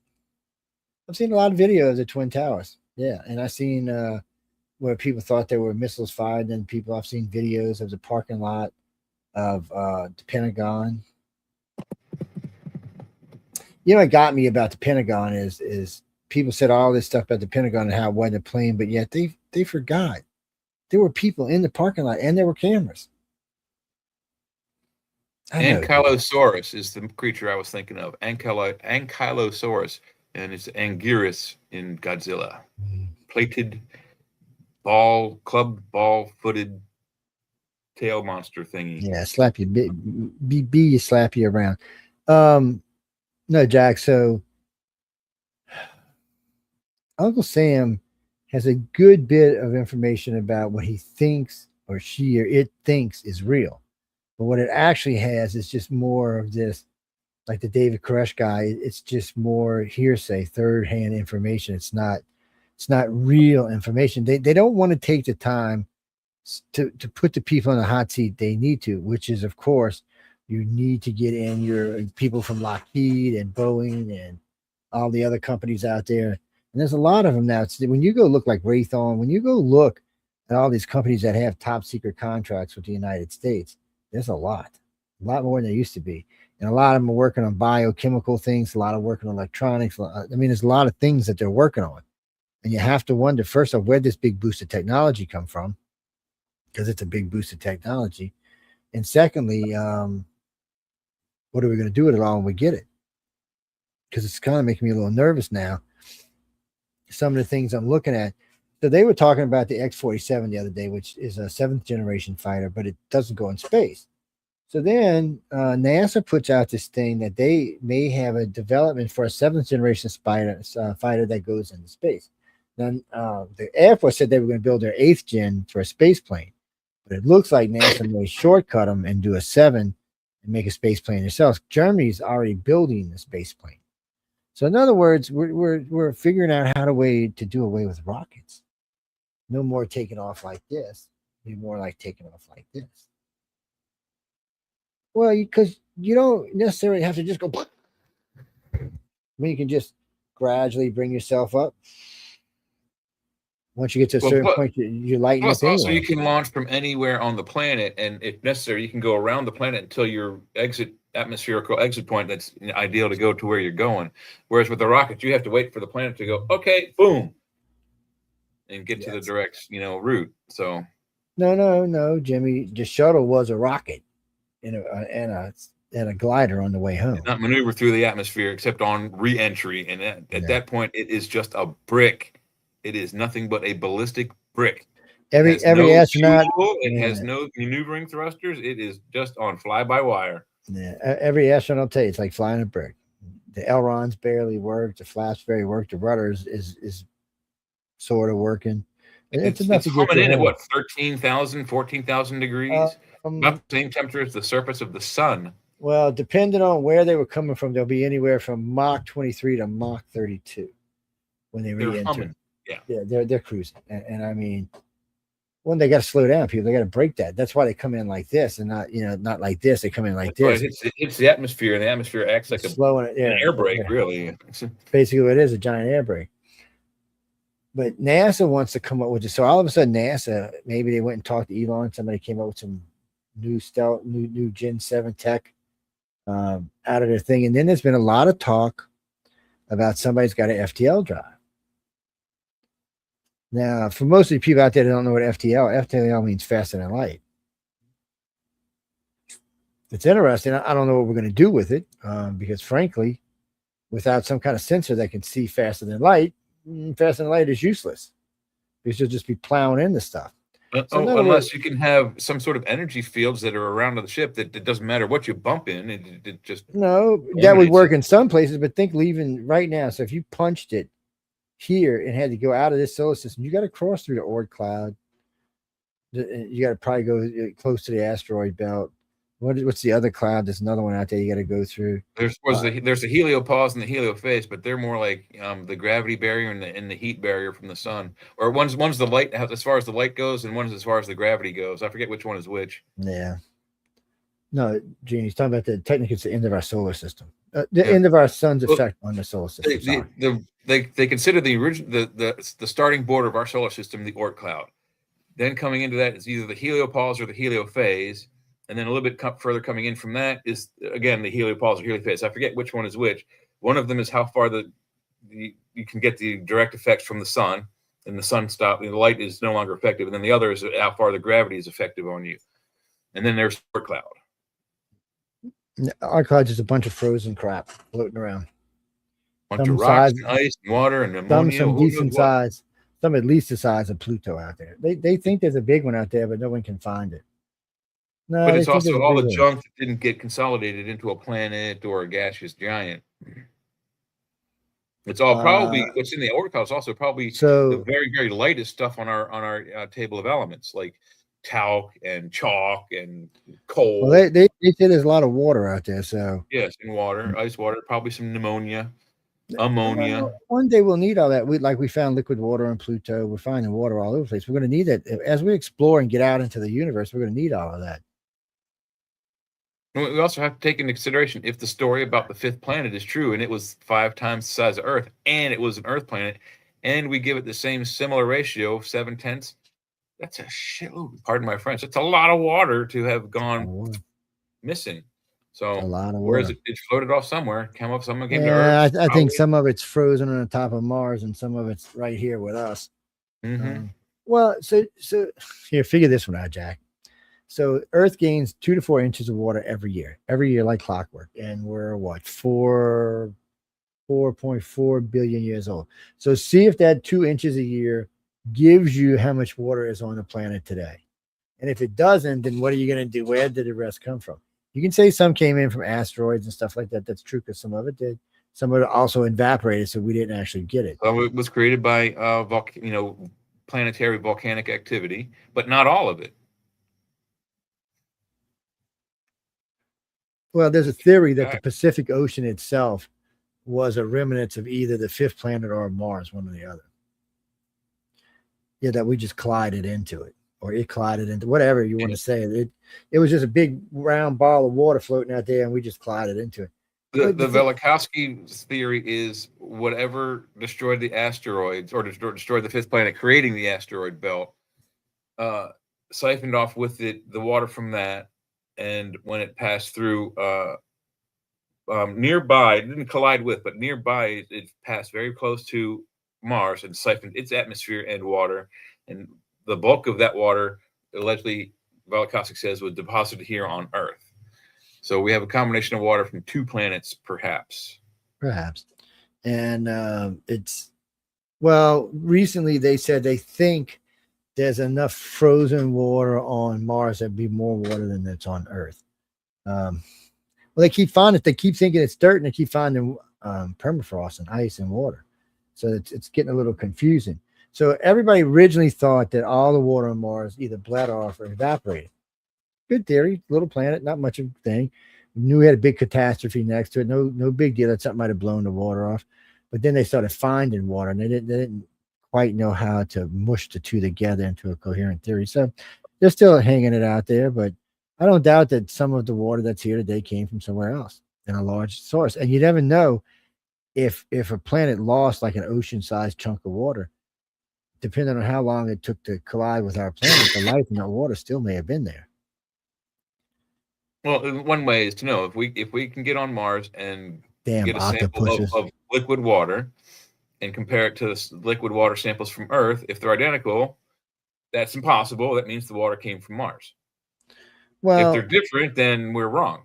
There's a new theory to come. Well, the problem with the water they found so far, so they've actually done that, and it is just typical H2O like you have here on Earth, but there's nothing else in the water to push against here. Everything's dead. All the bacteria, whatever might have been in there, is dead. So it's, I guess, being contaminated. So they're figuring next time they send the thing, they'll have to send something that digs deeper, maybe a couple of feet, and maybe they can find something that's still alive. Or maybe there's a liquid aquifer underneath the Mount Olympus. Excuse me, Frank. 9/11's not our biggest secret. 9/11 sucked. Okay, I mean it just sucked. Started 2 wars, killed all kind of people all over the damn place. We still stuck in the Middle East. Mm-hmm. It sucked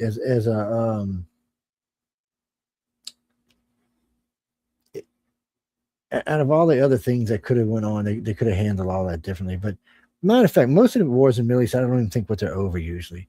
I don't think Daddy Bush or Baby Bush were worried about terrorists. They seem to be looking through all the art museums. They weren't even taking the stuff. They were looking for something. They knew about some kind of artifact that the Iraqis had. Yeah. Well, it was supposed to go back to the ages of when Baghdad originally existed, when it was the big blossoming city back in the day when the genies lived there and shit. It's they don't know what it is. Some people say it's a Stargate. Some people say it's the Ark of the Covenant. There's a lot of speculation to what it is, but there is evidence, hardcore evidence, that they were looking for this. Yeah, hardcore evidence. Well, our government has a lot of secrets. ET is just one of the secrets that we have. They have very many. It's like when we were talking about those rumors about extraterrestrials and humans fighting in tunnels in a huge base. So for people who don't think we have underground bases, I don't want to be the one to break this to you, but we do. I didn't realize to the extent, this just tells you how dumb U.S. government people could be sometimes. So we're watching a special one day on FEMA. And they got this big map up behind this guy, FEMA. They got these red, blue, and green dots on it. So the guy's talking about facilities and places people would go and this, that, and the other thing. And he said, well, only ones that are out of commission right now are the red dots, meaning all the green and blue dots were underground facilities in operation. So the blue dots are where 100,000 or more people can go. The green dots are 50,000 or less. What kind of bullshit is that? I was like, whatever. I was just, no way. I'm just not believing it. Come to find out that there were a lot of underground facilities that were much Over larger than 200, I believe, at last count. more than we knew how many. So to put this in perspective, I've been in two, that technically three, but we'll talk about this one because I've talked about it before. It's a story I tell when I was out with some friends. We got drunk. We found ourselves in a field looking at the stars. Me and two other guys in the service. We were just, drinking, looking up at the sky, enjoying the night. And when the little mini mountain started moving like this, it just started moving. And I'm like, dude, how loaded are we that the ground's moving? The thing open. All of a sudden, you see a little white light come out, and some guys come out. There's a couple of SPs and some MPs. So they get up. We're all like, "What? Get up, man!" And so they walk us over to this door. And I mean, we're pretty drunk. You got to remember, we'd been out for like 6 or 7 hours. I'm looking down, and these stairs are going. My partner threw up. I was going to say, which one of you threw it? he just, and the one guy's just laughing his ass. So we walk all the way. And it felt like it took forever. It was like 10 minutes.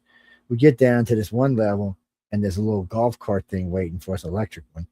And so we get in it, and and when you get there, this tunnel's going each direction, all 4 directions, and you couldn't see there. Now the lights were off. The lights only came on when you passed them, but you could still see a good ways down. It looked like it went on forever.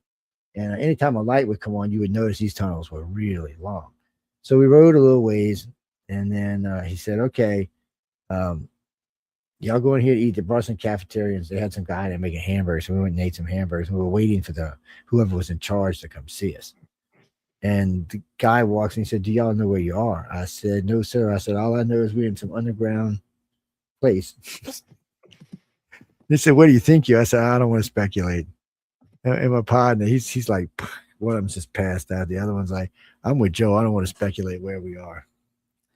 He said, "Whatever I'd tell you if you just broke into a secured facility where you could do life in a place that no one would even know you existed." And we were both like, "Excuse us? Wait, dude. We were just minding our own business, drinking on the side of a grassy hill." We had no idea. But anyway, long story short, they ended up letting us go. We were on a silo base, come to find out, a very large silo base, much larger than I was ever told silo bases are. It expanded from outside the surrounding of the base itself, and the base was big. This was in Millington, Tennessee. This was a training base, fully operational training base with all aspects, except for ships, all aspects of Navy command. So it was strange. But the facility, if I had to guesstimate, I would say the tunnels ran between 10 and 20 miles in each direction. And they connected to other tunnels. I have no idea what this place is. I no doubt that there was silo base, and that's probably what the hills were. Those were probably silo ports. But man, that was a, because it seemed to be like there was levels, because we were talking to the guy. And we went somewhere. Oh, he was going to bring us back. So we went somewhere, and we parked on this elevator, and it went down 2 levels. And then we got out, and we went somewhere, and then we got another elevator, and we went up all the way to the surface. And we came out of this little cutesy golf court shed on the golf course. It was just so cute, man. I was like, get the hell out of here.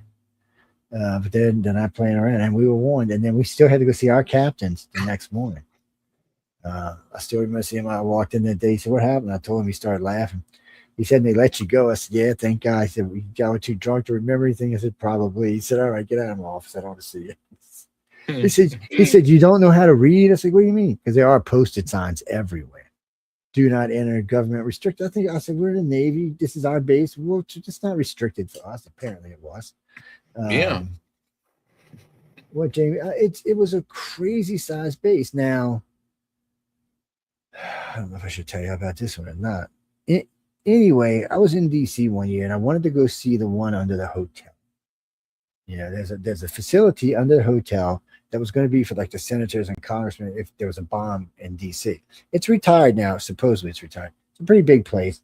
Got a lot of room. You could probably put most of the Congress in there. So when the first time I seen it on TV, it looked like a little tiny place. When I got in it, it's multi-level, split deck, different security for different places.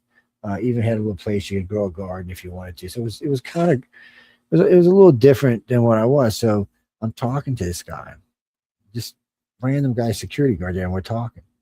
And he said, "Hey, what are you doing here?" I said, "I'm just nosing." I said, "Ex-military, ex-service," and he's like, "I could tell you may have served in some other capacities." I said, "Well, nothing I can talk about." He said, "Yeah." He said, "Figures." He said, "You want to see the new one?" And I'm like, "See the new what?" He said, "The new facility." And he said, he said, give me your license right quick. And he goes, does my license, comes out. He said, "You can go see it. Come on, let's go see." And so we hopped in a little golf cart thingy, rode down this tunnel for, felt like about 5 miles, got out, went outside, walked over. I can't say the name of the building because he said I'd be in trouble if I did. It's because it's a fairly famous building. Went through this little thing, walked into a pylon thing, walked into what looked like a column, reminded me of Harry Potter did. And then poof, we were in this area, and then you went into this tunnel, you rode down, there was a little thing waiting for you. It's attached to the walls. You hop in, it's like dual seats attached to the walls. You hop in and just it takes you wherever you're going. And it goes right, left, up, down. It's crazy. So we go riding, we're in this place at 2 hours at least. He said, "You ain't even seen 20% of it yet." I was like, "How big is this place?" He said, "It's big enough to hold the entire Congress and at least a third of the city." He said, "Because you can't just have Congress, you've got to have people to wait on." I was like, "Well, I've said that myself before." It was huge, dude. If I had to put a size, I'd say 20 square miles. Bigger than the DC metro area. And but a lot of that, I believe, is like water reclamation and air stuff, recycling systems and things like that, radiation contamination areas. Yeah, I mean, if you look at Washington D.C., it's like a conjunction of the Potomac River, where there's like a Y, and the Pentagon is on Roslyn Island, which is just across the river from Washington D.C. And allegedly, there's 23 levels below that. But I can't imagine, because it's so close to the river, I can't imagine them having that many levels below and not having a leakage problem. It depends what materials are using. A lot of stuff you don't have to worry about leakage with water. Well, and it was built in the 50s, so I mean, we don't know we had that much good building technology back then. But yeah, with the stuff they're talking about now, this stuff. You know what's funny about some of these new tunnels you see? They don't even look like they're bored tunnels. It's melted. Yeah, it doesn't look. It's and something else that bothered me. I noticed in the old place you've seen a lot of them, these really heavy duty support structures all over the place, and these you don't. Maybe they're hidden in the corners, walls. I don't know. Sometimes they do that in buildings, but I didn't see anything that looked like it could hold a building up above it, which was a massive building. So I don't know. It's very strange. Well, Jesse, they have these places because the rich and powerful and the rich and famous. There's one here in New Orleans that used to be a bomb shelter, right? So it got wiped out for Katrina. Well, these people decided to buy the land on top of it and build these really high dollar homes. And then they all got together and went in there and cleaned the place up, fixed all the recycle equipment and water equipment. Now they have their own private bomb shelter, and a pretty big one too. It's pretty big. I think it's designed to hold about 2,500 people. Oh man, now the Richie's heaven. There's no way to get in but through their gated community. Oh, I can find a way in because I know where it's at. I know where to go digging, but that's cheating. Mm-hmm. Number one thing you should find if a nuclear war goes on or if some kind of big disaster goes on, find yourself a cell phone tower. You don't necessarily have to need the tower, but the electronics, the air conditioning systems, and the fuel will be priceless in a disaster. Well, one, it'll allow you to communicate to other sources, but more so that a lot of them have at least 90 days to 120 days of fuel, which for 2 or 3 people is like a year's worth. Yes, plus they're air conditioned for the electronics. So you can pull all the electronics out and turn them into little houses and have air conditioning. Yeah, and they're hurricane strapped down for hurricanes. Yeah, or wherever you may be. It's different in different states, but all of them in some way or another. I think law requires they keep 90 days of fuel on hand. No, even the electrical. Yeah, I know what you're talking about. The ones but no, even they have to have like I think a lot of those have like butane tanks, backup generators. They're cell phone towers. Well, in New Orleans, it wasn't because they didn't have fuel. It was because the damn things got wiped out and flooded over and knocked down. And even though T-Mobile, you could still text. Believe it or not, you can still text. What do you mean? The biggest secret the government's keeping right now is they know there's life other than Earth. The second biggest secret they're keeping is there are probably 2 or 3 dozen cures for things that they're allowing companies to keep to make profits. They're also the third thing that they're keeping from us, and the reason why one of the main reasons behind non-disclosure is they're fairly certain that there are one or more extra-dimensional entities or exopolitical groups that are part of the mix, and no one knows anything about them whatsoever, and I don't even think the Greys do. No, peace, love, But and that's light. an alleged thing too, as well. So there's a lot of alleged things out there. Yeah. Jimmy Lee, no, we still got a few minutes. Why? What's up? You know, when I'm watching it, when Jay and I always have my screen on full screen. I hate that little screen that StreamYard has. Yeah, I like watching. It's like, because you can see stuff, you know. What do you mean? If I knew what I'd tell you, let me tell you this. There are things I've learned over the years because of the clearances I have that no, I can't share, but there are things that I do share that I'm not supposed to share. And I'll forget when I was talking about the Nimitz that day on Stephen Bissett's show, I got flagged for that. It was 3 things I said on that show that day I got flagged for. Yeah, they could have pulled my clearance if they wanted to, but since the shit was supposedly being decommissioned, they had to let it slide. And then they decided to keep it for 3 years. Now, Sean sent me the other day, she's being decommissioned now in like a month or 2. So, adios amigos. Well, so there you go. There's your timeline for Friday night. And now we know when the Iran war is going to end, is when they decommission that vessel again. It's over there right now. It's the Nimitz is no, they had it. They were going to send it to be scrapped, and all of a sudden they decided not. They had sent the Enterprise and one of the other ones off. Well, the Enterprise was old. The Enterprise wasn't the Nimitz class. I think it was the one before that, if I remember right. It was I believe it was Constitution class. Yeah. So, well, it was I think it was our first nuclear carrier, but no, because I don't remember it being Nimitz class. I remember it being the class right before. I could be wrong. It's been a long time since I served, but I'm pretty sure it was a class before. Well, generally they named the flagship the first ship, which was the Nimitz. What is it now? The Washington class, the whatever it is, whatever the name of the ship is the name of the class. Yeah, it's what they call it is the class ship is usually the name of the class. So if it's like the flagship, Constitution class, Constitution class carriers, the first one rolled off was actually the Enterprise, but the flag vessel was the Constitution. But yeah, I enjoyed serving. It was fun. It was dangerous. Dangerous things can be fun. Dangerous things can be scary, but dangerous things can. Actually, when you're on a deck, so much is going on, you don't really think. You don't think about it. And actually, it's better that you don't. Reaction's always better because you just do it. You're doing your job, and if you start to think about your job, you're gonna mess up. You're gonna get hurt. You can get somebody else hurt. No, I got jackrabbited. So I went in as enlisted, yes. And in boot camp, I managed to rack me up 3 quick stripes. And then when I got out of boot camp and was sent to tech, I managed to, well, that's not exactly what happened. So I was getting ready to go to tech in Tennessee when services picked me up and they said, hey, judging from all this stuff I did in boot, we'd like you to try out. And I didn't know if I wanted it, so I went and tried out, and I've got in with flying colors. So they kept me for a couple of years, and I did some service work for them, none of which I can talk about.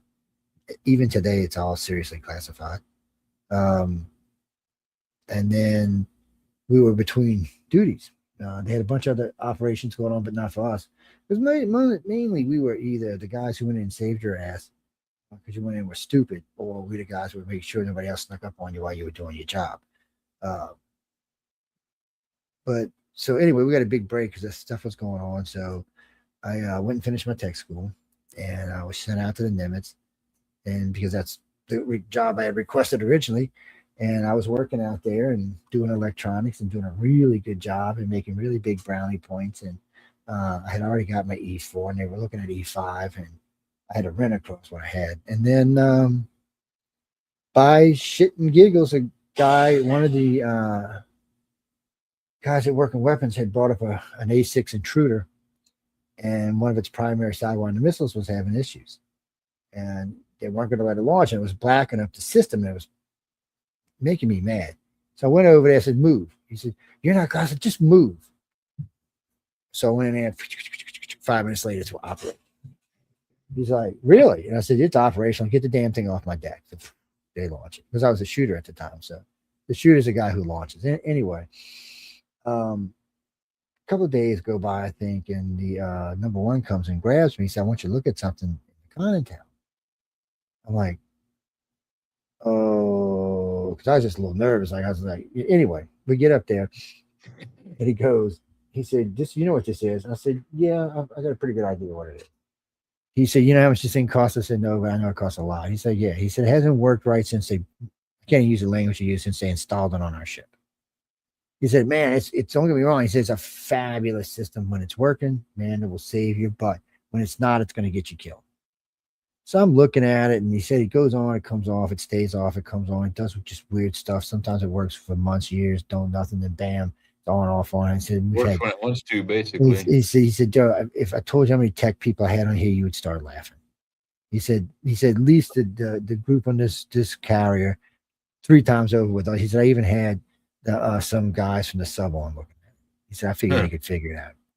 I said, "Okay." I said, and I looked over at the guy in charge on the system. I said, "Can you shut the radar down?" He said, "Yeah." He shuts it down. Pop off the side panels, pop off the other panels. And then first thing I did was running my hand down. I wanted to see where all the connections were. I thought maybe some kind of weird connection in there. So I'm tracing the connection old school by finger, which is where I was taught.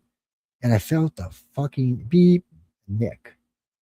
A nick. I mean, just like somebody had hit it with a razor blade or had hit a piece of metal and it just nicked it. So what would happen is, because the spur was sitting up, sometimes the spur was riding against the metal and it never touched the metal. But sometimes it would sit sideways and it would get up against the metal and would stay there. And you could even see some times where it stuck itself to the metal, I guess in rough seas or something. And so I pulled it out, cleaned it off, put some shrink wrap on it, put some more shrink wrap on it. I cleaned it out real good, put a stabilizer on it, and put something between it and the metal so it could never happen again, even if it did split. So I tell like the command, I said, "It's fixed." And he's in the captain's little off room. And I see him look around the door, and he looked over at number 2. He said, "It's fixed." Yeah. So he walks over and he said, "You know, this could be really good for you or really bad for you, Joe." And I was like, "Well, I'm telling you, it's fixed." So he goes over, he starts up the system, he's pushing on it, knocking on it. So he tells the guy at full speed ahead. It's rough outside. He said it's gonna go off for sure now. And the captain comes, "What the fuck is going on?" He said, Joe said he's fixed it. I'm just testing it. And so I said, "Dude, it's fixed." I said, "You're not gonna be able to do this. Not what the problem is. You bounce it around. I said, "Look," I said, "if it wasn't on, I'd get in and shake the wires for you." So he says, "What was that?" And I told the guy, I said, turn the system back off. So he turns it back off. Took the panels off. I said, "Here, I want to show you something." I said, "Run your fingers, keep running."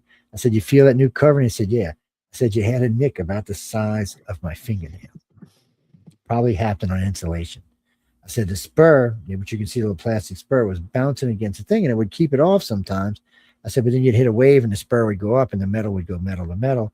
And this multi-billion-dollar system would go, probably $100 million system, but still, it would just puss out. It would go dead. Everything, the whole system."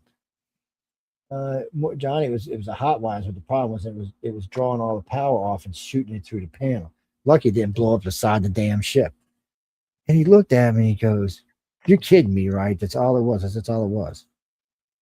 He said, "You solved 2 problems in 5 minutes that people in the ship couldn't fix." I said, "That was laziness." He's like, "What do you mean?" I said, "They should have traced the wires." I said, "Anytime you get something that's acting like a connection problem, you check the wires." I said, "You checking the connections, and while you're checking the connections, you're checking the wire." And I said, it was an easy fix. So then he started giving me all kind of hard problems. I got teamed up with these guys. We got some really hard problems, but hey, we fixed them. But the long reason I brought the story was because when the SP guy came back, Special Forces guy came back, he goes, he calls my captain and they sent my orders out. I was being transferred. We were going somewhere in the Middle East. I'm like, okay, Cap, had a great time. I'm out of here. And he looks over at number 2 and he said, well, we'll talk about this tomorrow. I'm like, we'll talk about this tomorrow. What do you mean, man? I just got my orders. I work for this guy. I got to go. Yeah. And so they called me up. He said, number 1 calls me. He said, Joe, the captain wants to see you. I'm like, he never want to go. He never brings any enlisted people in his office. I'm thinking, I'm going. I'm off the ship. He's mad at me for leaving, whatever.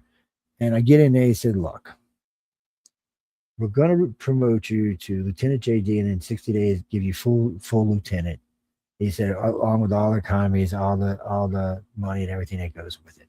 And he said, and because you do as well as you do and you got natural leadership, he said, we will push as fast as we can to get you to pre-lieutenant commander or lieutenant commander. I was like, wow, really?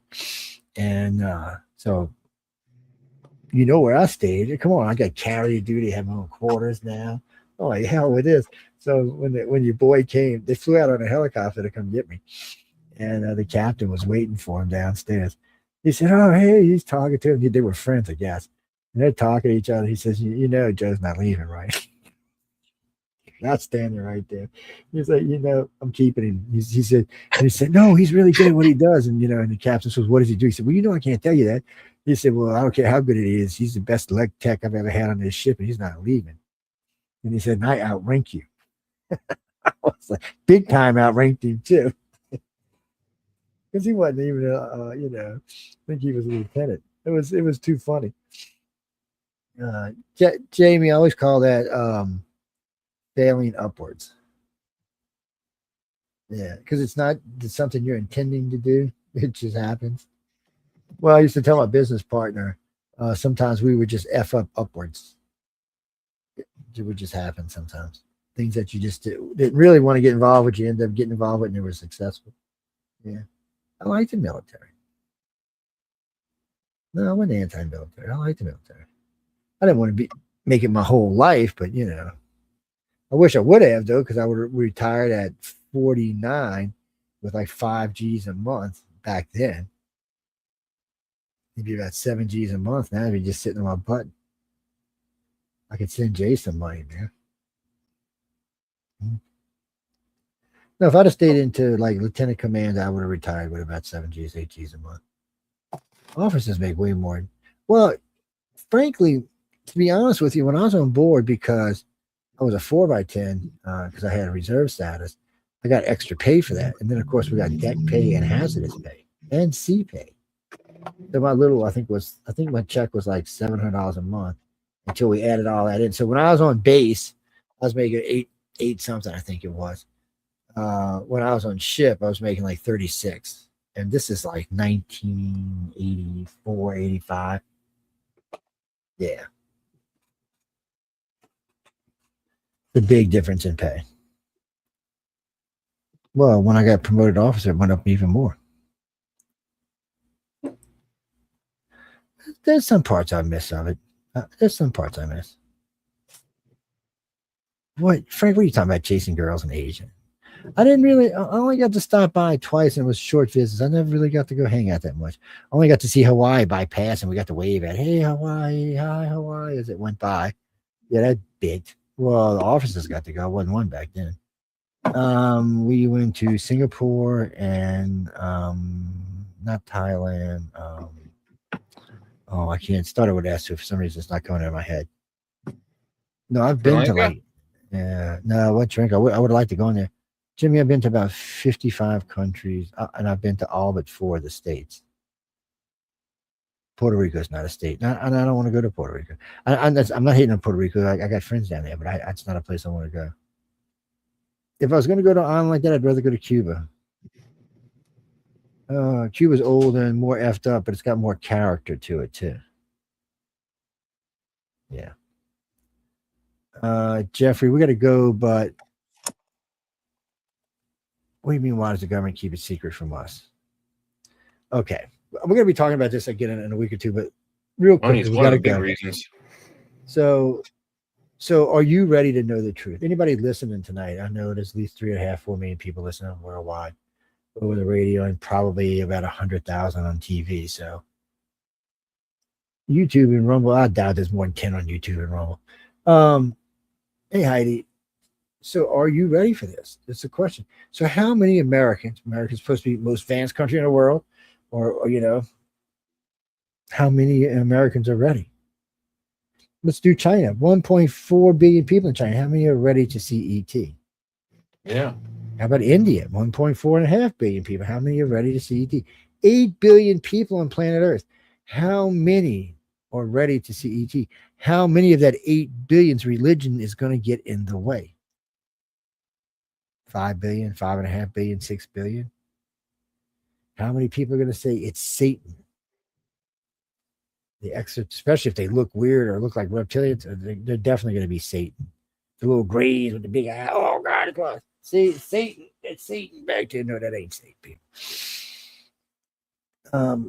Right now, if I had to take a guess, I would say less than 25%, a quarter of the world's population is ready to meet extraterrestrials. I would say if they happen, that's a generous number. That's generous. And I would say if it happened, that 50% of us would somehow figure out how to cope.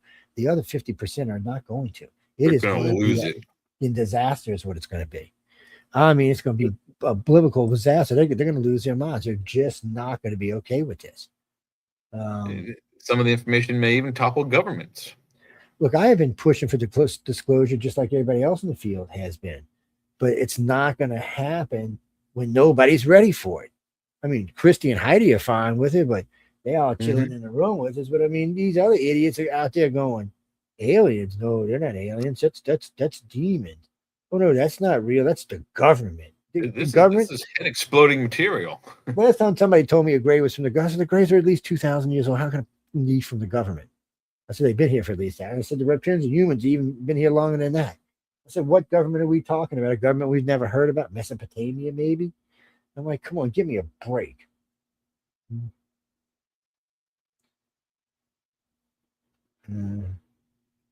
Well, I don't think more than half of America can handle it, especially with this new revitalization of religion in our country. I'm feeling less than half. I'm not trying to be a hater. I just don't feel. We're not even ready for AI. How can we be ready for aliens? I've been listening to people talk about AI, and I'm thinking, Jesus, people, you can't even get AI, and you want extraterrestrials to be walking around with us. I don't have a problem with it. I'd love to see ET walking that street. As long as they're not here to eat us or kill us, I'm all for it. I want those rumors are part of the mix, though. There are some in there. There are a few rumors in there that does fall into that category. That I say that all the time because we're high in cholesterol. They don't want to eat us. Yeah, they'd be like, God, man, do you see I ate that Joe guy now? I got to take cholesterol pills. It was just horrible, man. That's why it's mostly skinny people that disappear. That's right. None of the skinny guys get eaten up. Oh, Frank, I don't know, but I would love for there to be disclosure. But I don't even think the government knows enough to disclose. I don't. It's not the presidential administration, not the Congress. No, I don't think they do. Where you're going to get the most information is from the contractors in the special access programs. Yeah, I agree. If you can hook up with the Men in Black or the Millad people and the contractors, you might be able to get to the truth. Without that, I think you're just spinning your wheels. Or get pally with someone like Bob Lazar. Yeah, I mean, no, Frank. I mean, you're just spinning your wheels when it comes right down to that kind of stuff. Look, I want to see the truth too, but there are points where I have to stop and say, "Hey, look, that's not going to happen in this lifetime." What do you think? Dude, I've been tracking this shit for how long? You don't think I don't want to see the truth come out? Really? But is it going to come out? I have to think of what's the damage going to be if the truth comes out. That, it's always like when I go to regress somebody, the first thing you hear me say is, "Are you sure this is what you're ready for?" Because once this is in your head, there's no putting it back. The genie's out the bottle. You got to deal with the genie. So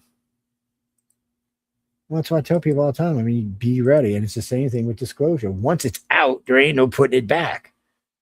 It's good. People are going to be just flipping out, losing their minds, running up and down the streets. It's the end of the world. I can hear it now, man. Like I said, I would love to see disclosure, but we got to go because I know Michelle's on, so we got to get out of here. We'll talk about this some more next week. We'll get into disclosure more next week. We'll talk a little bit more about a couple of secrets I wanted to get to that we didn't get to. And well, we can talk about the Twin Towers, but I mean, what? I mean, what are you expecting to get out of it? That airplanes didn't blow them up? Bye-bye, Heidi. Airplanes blew up the first two. I mean, the other ones you can speculate all you want on. Anyway, good night, Christy. Anyway, guys and girls, I want to thank everyone for tuning in to United Public Radio and UFO Undercover. I hope you enjoyed the show. Of course, any moans, groans, bitches, or complaints, you can write to Michelle DeRoche. She says she's been feeling lonely lately, and or you can send her some $high whiskey. Yeah, you should send that to me, though. I got that nasty crown back there. Y'all should send me some $high whiskey. We are talking about that maybe on the chat, maybe on News and Flipside. We will probably in the near future talk to some of our Canadian friends about coming on and having a discussion about America and Canada, the standings right now. But anyway, good night, everybody. Thanks again for tuning in to UFO Undercover and United Public